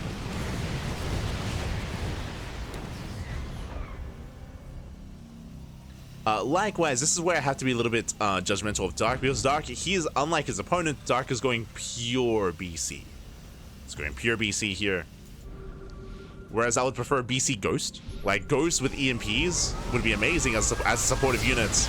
Meanwhile, Stasis is going to be, barely not going off. Yeah, Stasis don't go off. We Yamato, then teleport. You know, that's the way that Dark needs to use his army. Go in, you mash Yamato, teleport away. And in that fight, he was able to claim 5 Corsairs and 1 Arbiter. Only 1 Arbiter. So that was a bit of a misplay there from Dark. Ideally, you want to target those Arbiters and focus them down with the Yamato. But there was also a lot going on there, as in, like, it's hard to distinguish between all the units. So the Arbiters did survive. Barely. And he does, okay, he does have a couple of ghosts. There you go. There are a couple of ghosts in the mix. So EMPs are likewise going to be crucial to EMP the Arbiters. And even the main army as well. So it's going to be BC Ghost from our Terran player, and it's going to be Carrier Arbiter Archon, or Dark Archon from Rebellion. In saying that, Dark Archons still aren't a part of this. Meanwhile, Nuke does go over the cliff, or over the ravine, onto the other island. Oh, he's looking for it. Oh, does notice in time, pulls away. Meanwhile, 19 SCEvs go down. That was Dark killing his own workers. Dark, he killed his own workers to get a super maxed army to build up more BCs. The disruption web takes down the turrets. Let's go. Disruption web on the turrets. Turret's gonna be going down. Where's the stasis? We got one decent stasis, but the other doesn't quite connect. The Arbiters are focused down. And now he has to commit to the fight. Does have to commit. Oh, another disruption web here on the turrets. But last, he gets 2 BCs. 2 BCs for 2 carriers. Oh. And the Arbiters, oh no! Arbiters they overextend. Brutal losses. Both Arbiters are going to be going down. Without more stasis traps, I'm not so sure about this. He is pushing through though. Hey, no Yamato. No Yamatos are available. Oh, he mind controlled. Did mind control 1 BC. And again, the Archons, they just can't get further within range. They can only mind control BCs close by.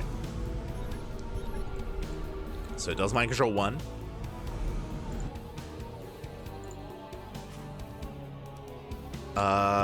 Zero Arbiters left. Going for top right, taking down the expansion. He's going to trade a base for a base. Top right is going to fall, but the center expansion should go down as well. So we're going for a base trade. Dark, he gets 2. He gets top right and he gets center right as well. Gets 2 bases, which means Rebellion has to keep going. He gets 1, but he needs another. He needs another expansion. BCs are coming back home. I'm still not fond of the idea of the lack of Arbiters here. Like 1 Arbiter's in production, but there's 0 Arbiters with the main army. This is risky. The BCs are coming. They have Yamato. Yeah, they have Yamato available. Carriers have to get the hell out of here. Oh, Yamatos, they're gonna pop off. Yeah, mass Yamato. Oh my god, brutal connections, and Rebellion's gonna lose everything. Everything's gonna go down. He cannot take this fight, not without spellcasters, and he will lose all of his carriers. He should not have been here.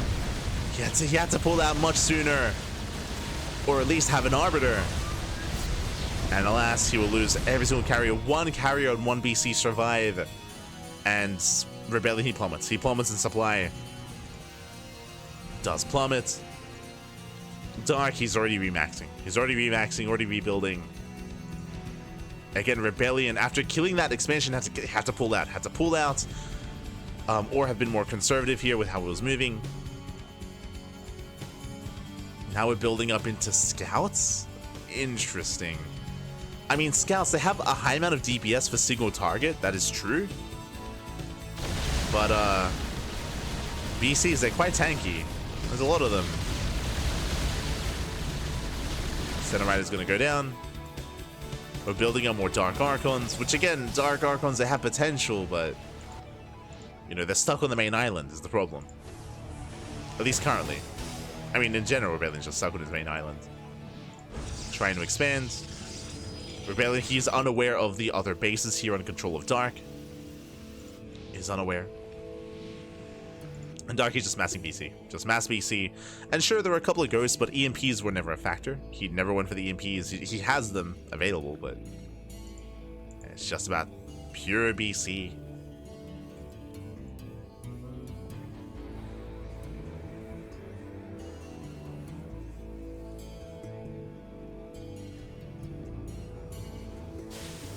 And because Dark is going to be the first to max out, he's going to be the first to push again.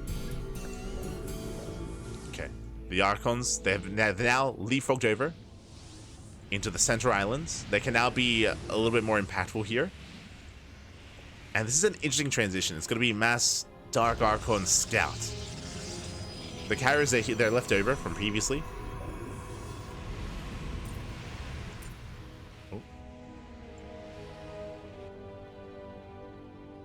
BCs, their teleports, top right and bottom left. Again, these beasts, they're just so mobile. like SC2 BCs are so mobile. They take down 2 expansions.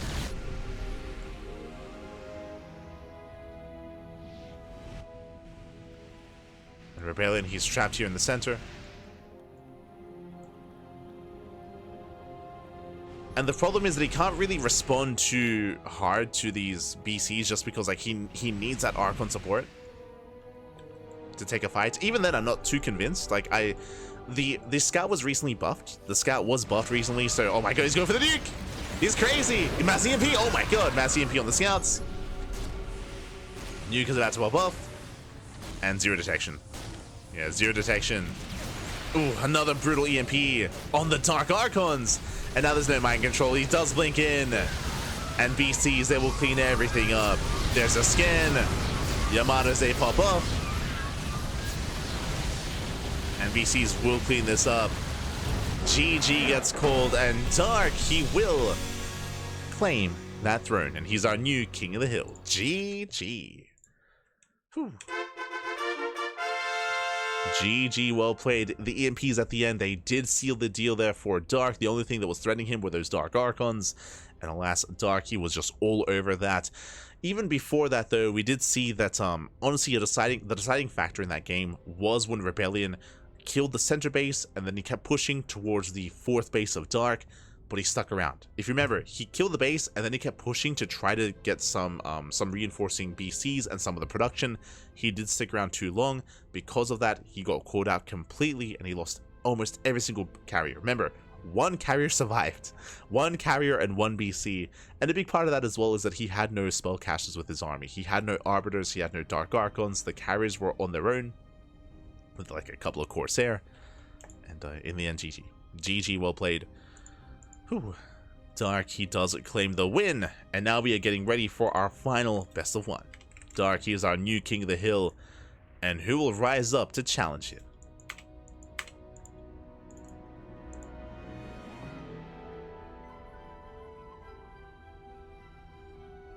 We're about to find out. We are about to find out.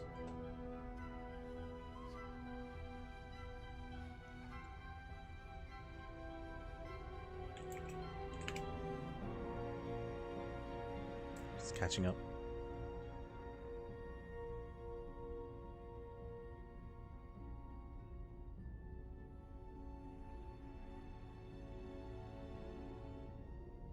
As okay, looks like we have a small break. Okay, looks like we have a small break.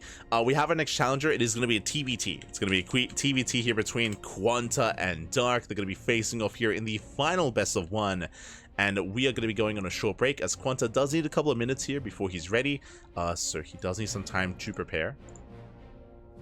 But that is going to be our next and final best of one of the broadcast of the SEL King of the Hill #1. Again, this is a new event, a new format for StarCraft Evolution, and so far has been a lot of fun. But again, this is not our only broadcast of the day. Quickly switching our scenes over. Our next broadcast is going to be at 6 p.m. KST, if I'm not mistaken. Is going to be later on in the evening here. It's going to be in how many hours time? 3 hours. 3 hours time here. Which I believe that should be 8 p.m. KST. I think that's wrong. Yeah. That should be 8 p.m. KST, but regardless, is going to be later on tonight. Sorry, not 8 p.m. Sorry, 7 p.m. That's it. 7 p.m. KST. Sorry, I'm getting my time zones mixed up a little bit. So 7 p.m. KST is going to be Duckling Open. It's going to be Duckling Open. It's going to be later on this evening, so do look forward to that. It's going to be a lot of fun. I'm sure it's going to be in 3.5 hours. Is going to be our monthly Bronze to Diamond tournament. And something special about SDO tonight is, one, I'm not going to be casting, of course. I don't typically cast Duckling Opens. I admin instead. I do admin. I run the event. But for this month's Duckling Open, we're going to be featuring the new map pool, the TLMC map pool. There is 16 maps in the TLMC. We have chosen 8 maps to feature in Duckling Open tonight. So look forward to that. It's going to be a lot of shenanigans, I'm sure. I'm sure our players have very little experience on the new maps, but we're going to feature them nonetheless. So do look forward to that. That's of course later on tonight with Duckling Open. Also, when it comes to, that's going to be amateurs going up against each other on the new maps. Sparkling Tuna Cup tomorrow, Sunday evening, we will also be featuring the TLMC map pool as well, with 8 different maps. Because it's 16 maps in total, we're not going to have 16 maps available. Just 8 and 8. 8 here for SDO, 8 in Sparkling Tuna Cup, and next week we're gonna be featuring the other 8 maps as well. So for the next 2 weeks, we're gonna be featuring the TLMC map pool. That is the plan. So look forward to that. Look forward to the new maps.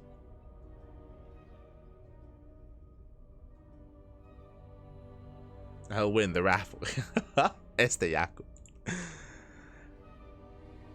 As for now, we're going to be going on a short break. Our players, they need a moment before they can jump in. So we're going to be going on a short break before our final game. Very short break. So take this time to get some snacks, get some food, get some water, drain your disruptors, massage your marines. And we'll be back soon with our final best of one. See you soon.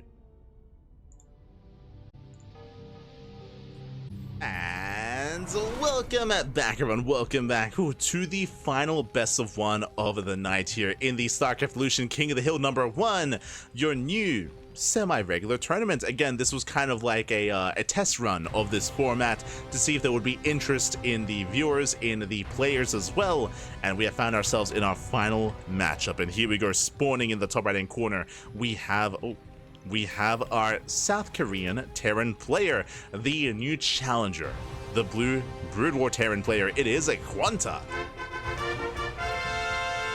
And spawning in the bottom left-hand corner. Oh, I'm like, god damn it.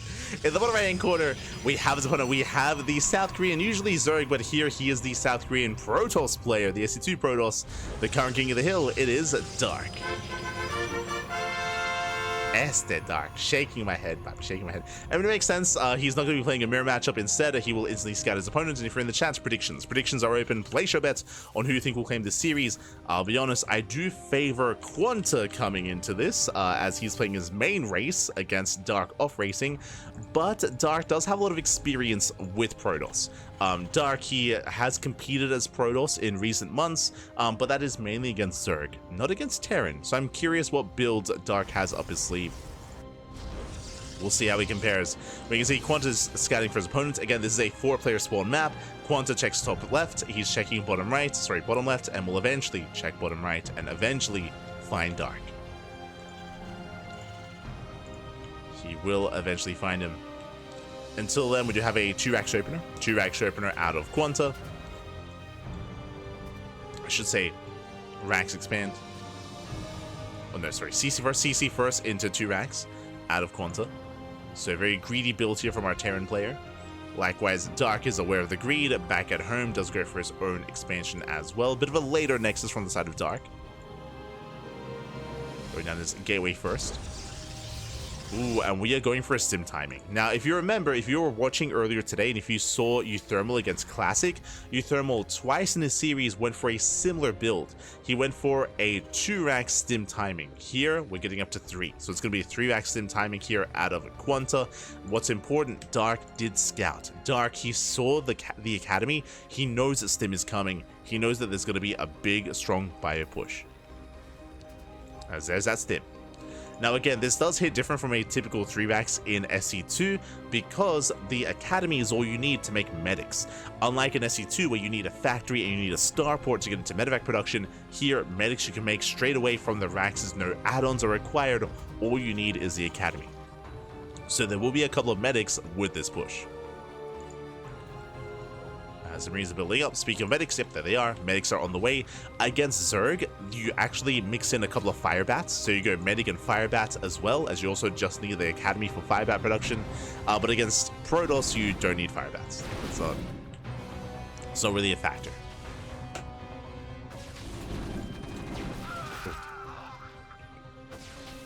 First Marine goes down, nice pick up here by Dark. Again, because Dark scattered the build, because he saw the Academy, he needs to do this. He needs to be as aggressive as possible and slow down the push and force a stim, waste energy on the medics, and focus down whatever he can. There's a first stim. Takes down a second Marine. Second Marine goes down. Third Marine goes down for a Stalker. Bit of a trade. Ooh, as we see another stim. And that second Stalker is going to be hunted down just barely. Nice pick here by QuanTa. Does keep going, but there's a shield battery. As a shield battery back at home. Another stim. Forcing back that Stalker. Second shield battery's on the way. QuanTa, he just keeps going. He just keeps pulling Dark back. Again, the stim. Oh no! Does overextend for a moment. Does overextend. The boys are being pulled. We're going to force around. And the Marines are finally going to be falling here, but for a cost, at the cost of workers. As 6 probes do fall, but Dark holds. Whew. Dark, he does hold on, he does survive. Almost takes down another medic. The medics do survive, so do the Marines, at least one. Back at home, here comes a follow-up, third TC. Third TC, we do have +1 attack alongside Marine range. Let's go like 7.2 rounds or something, 6.9. Yeah, you know what I mean. 6.9 shells. Anyway, we have range on the way here for the bio. Stalkers, they are overwhelming though. Yeah, they can target down the Marines one at a time. Blink is done. Oh, despite that, one Stalker does fall. We lose a Stalker. Bit of a rough trade, but we're down to 1 Marine and down to 0. 0 Marines left, and Dark, he's overwhelming. He's overwhelming the army. He's punishing QuanTa for being out in the center of the map. With that, the final medic falls. Back at home, there's 1 medic left. Bunker is not done, and the boys are being pulled. Boys are being pulled, and QuanTa is being punished. And QuanTa's in trouble here. Dark, he does move in, trades with the Marines. So far, nice control out of Dark.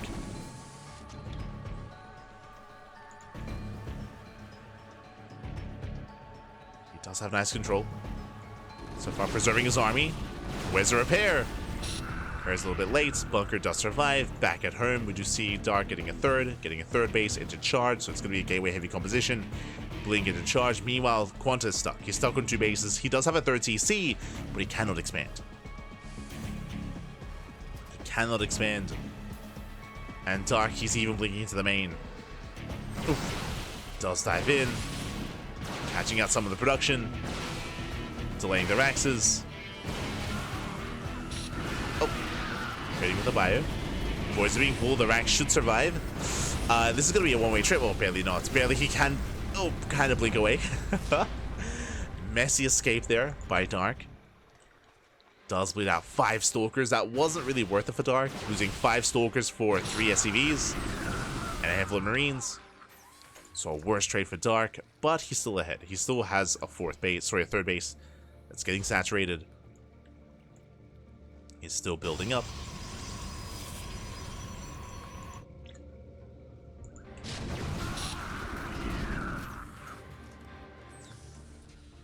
Scan out of QuanTa, looking for the third. Taking his own.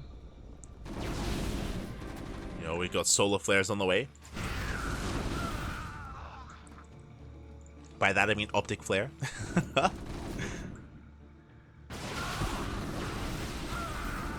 Which can be really effective against high-tech units like Disruptors or Colossus. Less so against Stalkers. Does scan, pushing in. Oh! Yeah, it's against a Mass Gateway army. I mean, optic flare isn't going to do much. Meanwhile, tanks are exposed, and Dark is going to completely clean this up. Collapses on the army. One tank does siege. Nice spread there from Dark. Yeah, Void splash damage in Dark. He will overwhelm. The Marines, though, they do trade well. They trade very nicely. Less so the tanks. But the Marines do punish. Another wave of Stalkers coming in, though. Yeah, the Stalker count is just far too high here. QuanTa, he was committed. He will lose everything. The Bio Army, the medics as well. Oh, he's got Optic Flare. Those are curious. Optic Flare is an ability for the medic where they blind units. They can blind a unit at a time. It's single target. And you typically do target like units like the Immortal, the Colossus, the Disruptor. But here against purely Stalker Zealot, I mean, it's not really too much of a factor. Despite that, did lose his army. Scans reveals third base saturation. Dark maintains map control. But QuanTa is at least getting his own third. His own third base.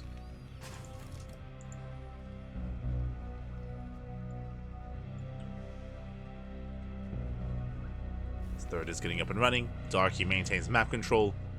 Yo, we got fire bats on the way. Let's go. I mean, that will help against zealots, true.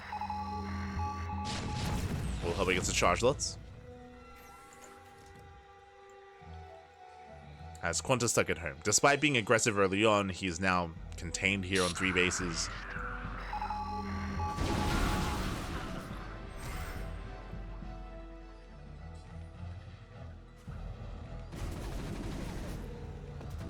As he does stim out. Behind this, we're not working towards Colossus, we're working towards Storm instead.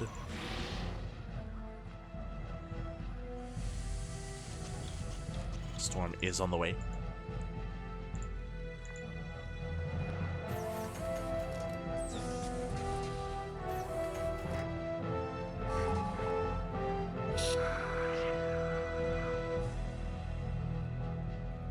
Army does move forward. Once again, just building up towards a third wave. Third wave of aggression. Storm is done. And as the army moves out, Zelda can move in. They can go for a massive counterattack. Bunkers are full, thankfully. And the bunkers may be enough to hold on. Ooh, massive tank shots. Bleeds out a Stalker. Zelda run into a wall of bunkers. Likewise, bunkers here at the natural as well. Firebat's trying to hold on. Ooh, but the natural is going to be broken. This time there was only one bunker. Voids are being pulled. QuanTa bleeding out a couple of SCVs.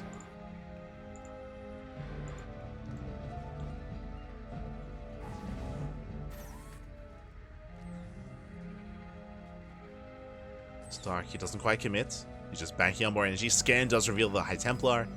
QuanTa knows. QuanTa is aware of the storm.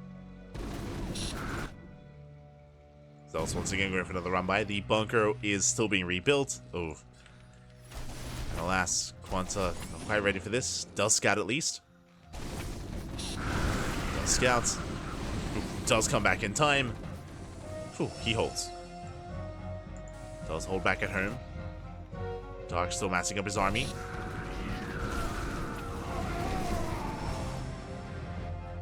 That's moving out to reinforce. Science vessel on the way.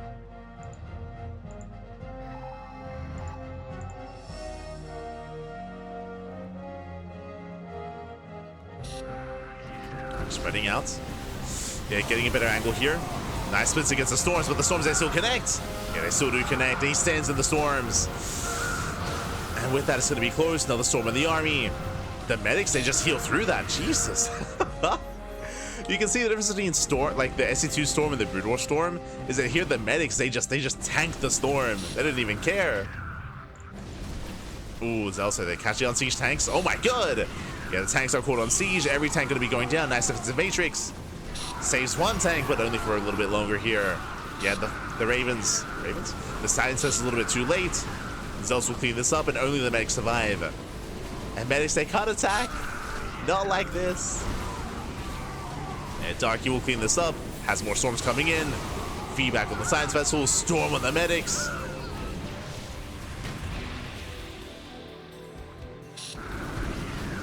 QuanTa though, he just doesn't stop. He just keeps rallying. He's relentless. I mean, the storm damage is adding up. Archons are on the way. And you can see QuanTa just trying to brute force this. Trying to brute force this push. Now the storm does earn. Dark taking another expansion.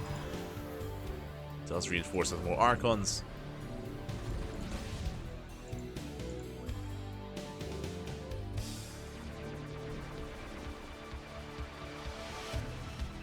Moving in. I mean, he is close to breaking Dark. Dark, he does have a high tempo in that prism. Could go for the feedback for the storm.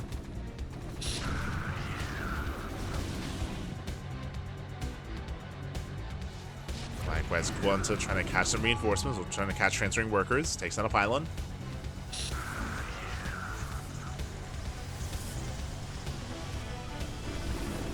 It's a 10-2. Sorts away the Zealots. Storm doesn't quite pop off, not yet. Oof, Storm's on the main army. Nicely done here on the Plyo, on the Marines. Science Vessel does go down. Another big storm. Oh my god, massive storm! But he just pushed through. Yeah, he does push through regardless. There are just so many medics. Oh god, oh no! Takes one too many storms, bleeds out all the Marines. And once again, only medics survive. I mean, tanks, they pop up. Oh my god, the tanks! Yeah, tanks, they punish. They shut down the Immortals. And the Stalkers. Yeah, Dark, he does overextend. And with that, QuanTa, does he have enough?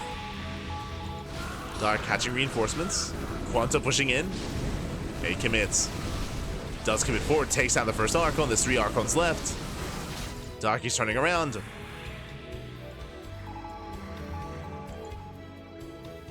Scan reveals the army. Oof. Tank fully goes off. Tank shot does go off. Zealots coming from behind, catching up the tanks. Tanks were left exposed. And the tanks are going down. At least one survives. But the Pyro army is still going uncontested. And QuanTa, oh my god, the storm! Storm pops off. Yeah, massive connection here on the Pyro. Marines, once again, they go down. It's a very close hold here, but Dark, he holds. Whew. Comes in from behind, collapses on the medics, and for the first time in a long time, medics are finally dying. They've been so persistent throughout all these fights, but finally they go down. And momentum swings in favor of Dark. Again, Dark was able to outposition QuanTa, takes out all the tanks, the medics, the storms popping off.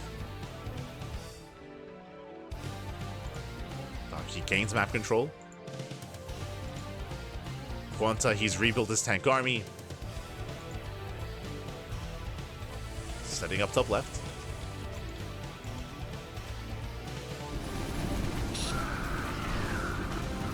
Darky attempts to run by. The bunkers are ready in time. Bunkers are ready. I mean, it's still pretty intense. It's still up in the air. QuanTa, he does rebuild. He takes the supply lead.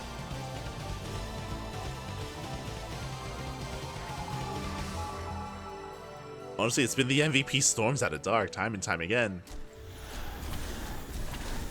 Whenever he needs them, they're there.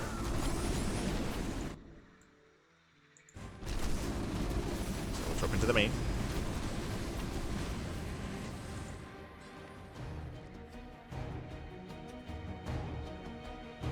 Dark pulling back. He always got his 2 prisms, one towards top right, one with his main army. And it looks like we are thinking about Sky Toss. That is a Stargate on the way. At this stage of the game, should be for a Fleet Beacon to get ready for that late game competition. We'll see if we can get there though. For now, I mean, it's not like he has map control. QuanTa is maxed out. Dark has a decent economy here, but again, it's not really too safe to take up into Sky Toss. He's going for a second robo for Obey. This should be for Colossus, for Disruptors. Building up his ground army first before taking to the skies.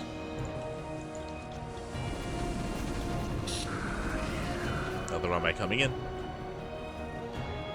QuanTa has that hero mindset. He has that Clem mindset. If you watch Clem, Clem is the same. Clem, he takes every storm to the face. And he likes it. It's just like Clem, actually. Oh my god. As storms, they shut down the bio.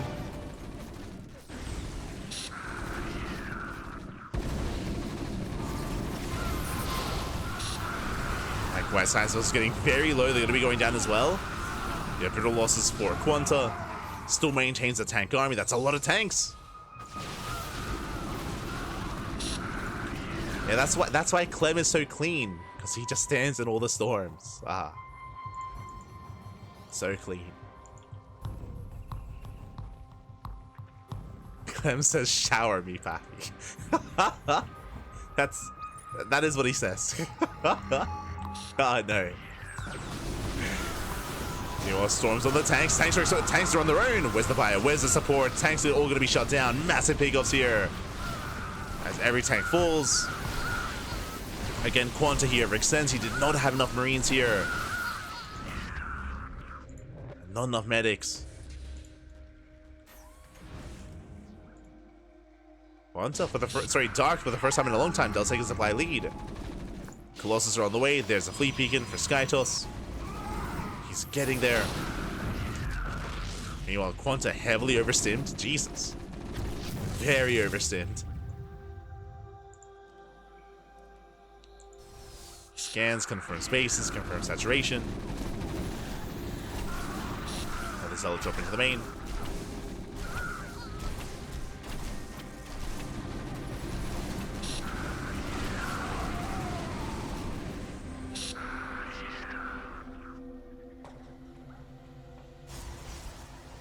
Dark is now, for the first time here this entire game, he's maxing out. He's maxing out 200 supply.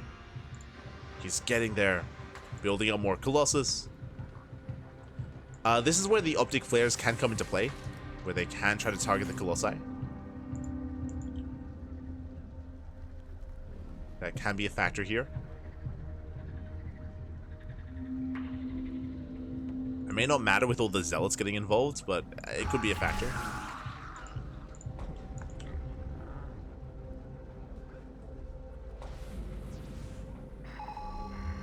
Scandals reveal the Zealots.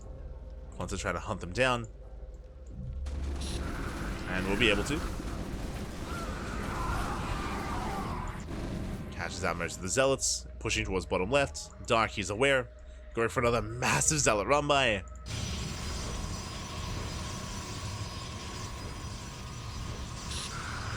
Sims in. Oh my god, brutal storms! Once again, Sims into the storm. Zealots catch reinforcements, Marines, and medics, more importantly. Very nice catch. That's what, 5, 6, 7 medics going down. Pushing towards the main. QuanTa bleeding out a lot of reinforcements.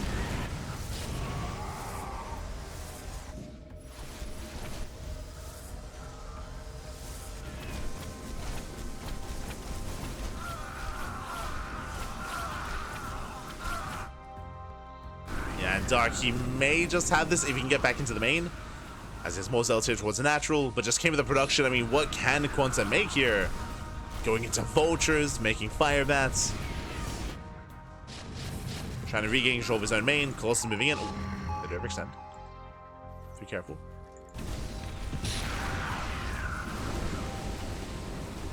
As we say, QuanTa, he will barely hold on with those Fire Bats. Will hold. Tanks to deny the expansion, and Darky just counterattacks. Yeah, he just commits, goes for the base trade. He's like, I can't deal with these tanks. Let me just ignore the tanks and just go top right and go for the kill. But is it too much at home? Back into the bio. Tempest production has begun. Oh, the disruptors! Oh my god, not a single Nova connects. Disruptors go down, massive catch. Dark, he overextends. Nice kiting with the Colossus. Does kite back. Not that much fire left over, and oh my god, there's only medics! No, the medics! The lasers! They shut down the bio. Dark does trade well, and again, how do we deal with the Tempest? What is the answer, Marine? No shot. No shot, Babby. DTs, they do collapse on top of the tanks. They bring them all down. Dark, he's all over QuanTa. With the Dark Templar, with the Skytos. If QuanTa was aware, we'd be seeing like Valkyries, or getting into Wraiths, or getting into more anti-air. Ghost, sorry, my apologies. Ghost would really be the answer here. Ghost with Lockdown, which I'm a little bit surprised we haven't seen yet, especially with the revelation of these Colossus. But Ghost would have to be the answer, and we have zero.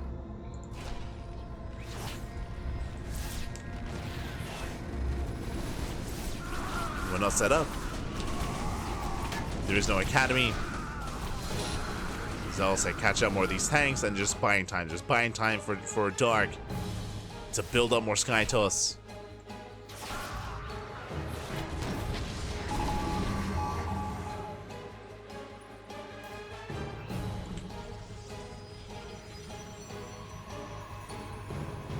Dark now investing into shield upgrades, +1 air attack.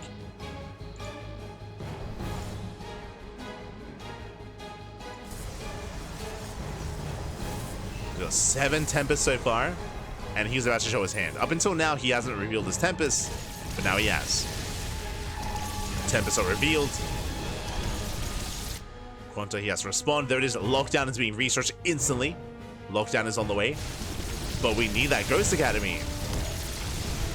We need Ghosts.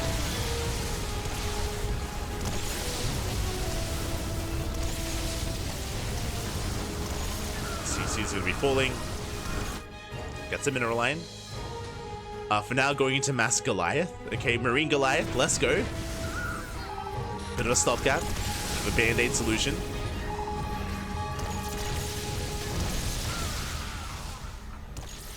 Yeah, still very efficient trades here. The Tempest, they can just kite. They can just kite back. Get some free damage here. Ghost production, okay, has begun. Am I blind?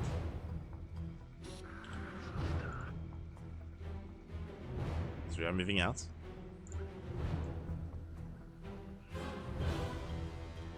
Oh, never mind. Do you not need an academy? Oh, okay, my mistake. You just make ghosts. Never mind. My mistake. Yeah, because you have to make the nuke silos. True, true. Man, my mistake. Science facility. That's what you need. Oh, the Nervous! Oh my god, brutal connections. Dark catching with his pants down. So my apologies, Ghost production has finally begun. But alas, he gets caught out. QuanTa, he gets caught out. But yeah, in my brain, I was thinking like, but don't you need the academy for nukes? Like, no, you need the silos instead. Which we haven't seen in quite some time. On the channel, I mean. The silos on the CCs.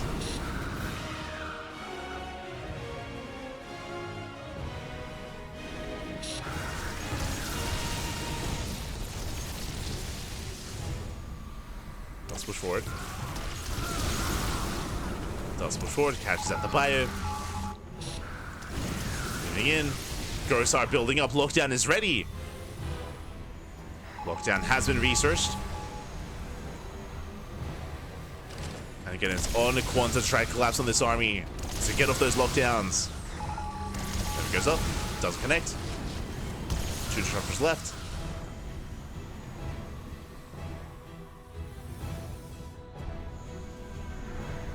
Dark's so good, I would expect him to lose the matchup. I mean, he plays a lot of Protoss competitively, right? Like against players like Solar and Shin and all the others. So I would imagine that to get good enough with Protoss to play against like other top Zerg players, that you would probably have to ladder. That's been pretty good. It's been pretty solid.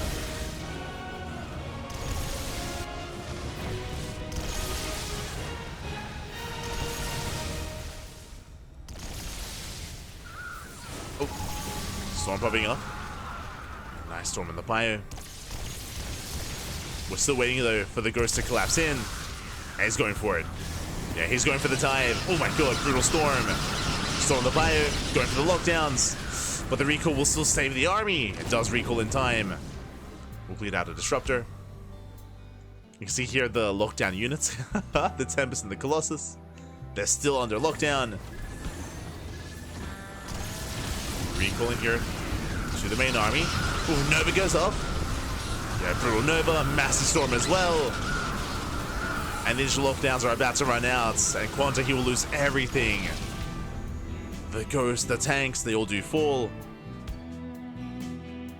Despite the lockdowns, he took the Novas and the storms to the face. Aye, aye, aye.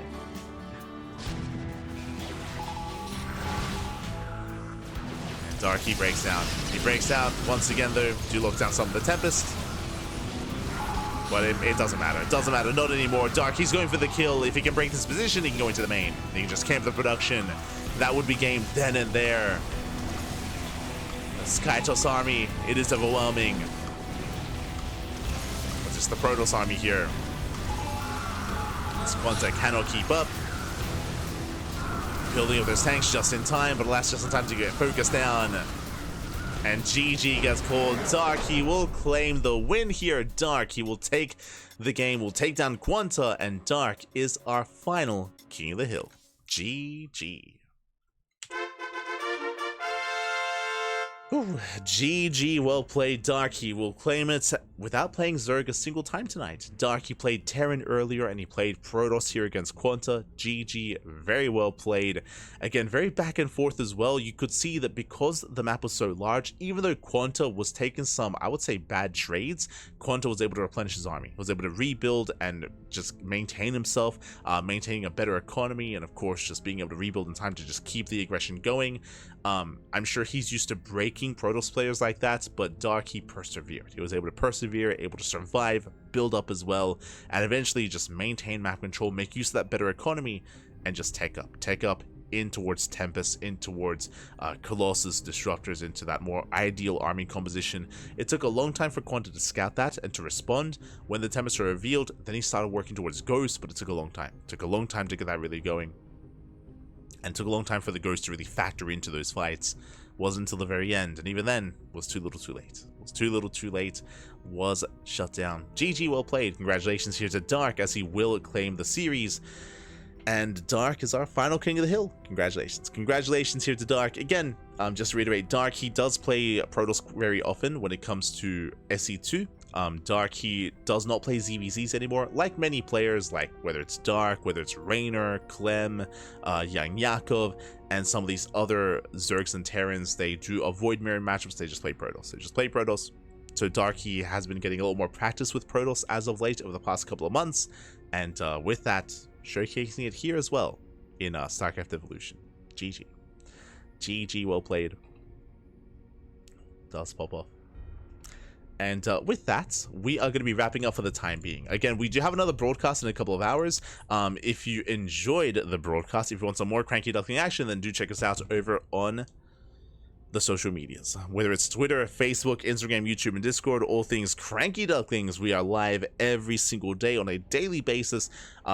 Sometimes multiple times a day, like today. Today we had 3 casts. We had the Classic versus Euthermal show match into the SEL King of the Hill, into SDO. SEA Duckling Open is going to be later on tonight. That is going to be in 3 hours. In 3 hours time, we're going to be live with SEA Duckling Open. That is an amateur bronze to diamond event. So if you happen to be between the leagues of bronze and diamond, if you're awake in 3 hours, you can play. You can play, you can compete. And this week is a special TLMC edition where we're going to be featuring those Team Liquid map contest maps. TLMC maps are going to be featured here tonight, so do check that out. It's going to be amazing, it's going to be beautiful, it's going to be very chaotic. Likewise, tomorrow we're going to be live with Sparkling Tuna Cup, and we will also be featuring the TLMC maps tomorrow evening as well. And I believe it's going to be Sparkling Tuna Cup into Euthermal's 2v2 tournament. Yeah, Euthermal's 2v2 tournament, that's going to be Monday morning at 2 AM, sorry, at midnight KST. That is going to be Euthermal's event. So do check that out as well, as we have a full week full of StarCraft. We have the 2v2 event, we have Wardy TV Mondays, Pegastar Mondays, Code for Giants Cup as well, Tenacious Total Tussle, the Pawncast, the Rex March Madness, and also some more StarCraft Evolution. For those who maybe haven't heard, the people behind SCEvo, they are bringing back Kung Fu Cup with a very special kind of like Evolution Edition. Warcraft 3 Evolution and StarCraft Evolution. They're gonna alternate back and forth between the two modes on Wednesdays. Now, Wednesday nights right now we're gonna be busy casting Rex's tournaments, but we'll most likely for at least the month of March be casting the Kung Fu Cup events via replays at least until April, and then we can cast it live. Likewise, we also have the Star Zagora qualifiers. They're also this month.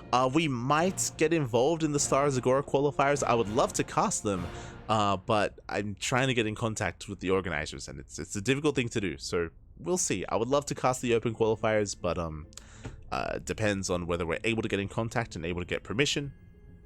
So we'll keep you guys updated when it comes to Star Zagora. Otherwise, again, thank you so much. Thank you so much for supporting us. You can also support us via Patreon, !Patreon in the chat. You can see our current Patreon setup and our current goal. We currently do earn 414 USD a month, and because of that, we are able to actually boost the prize pool for Sparkling Tuna Cup.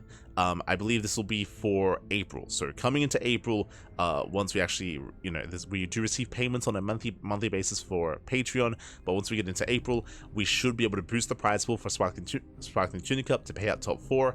Our next goal, which is at 420 USD a month, is to pay out SDO and to increase that prize pool even higher to get onto the Wikipedia.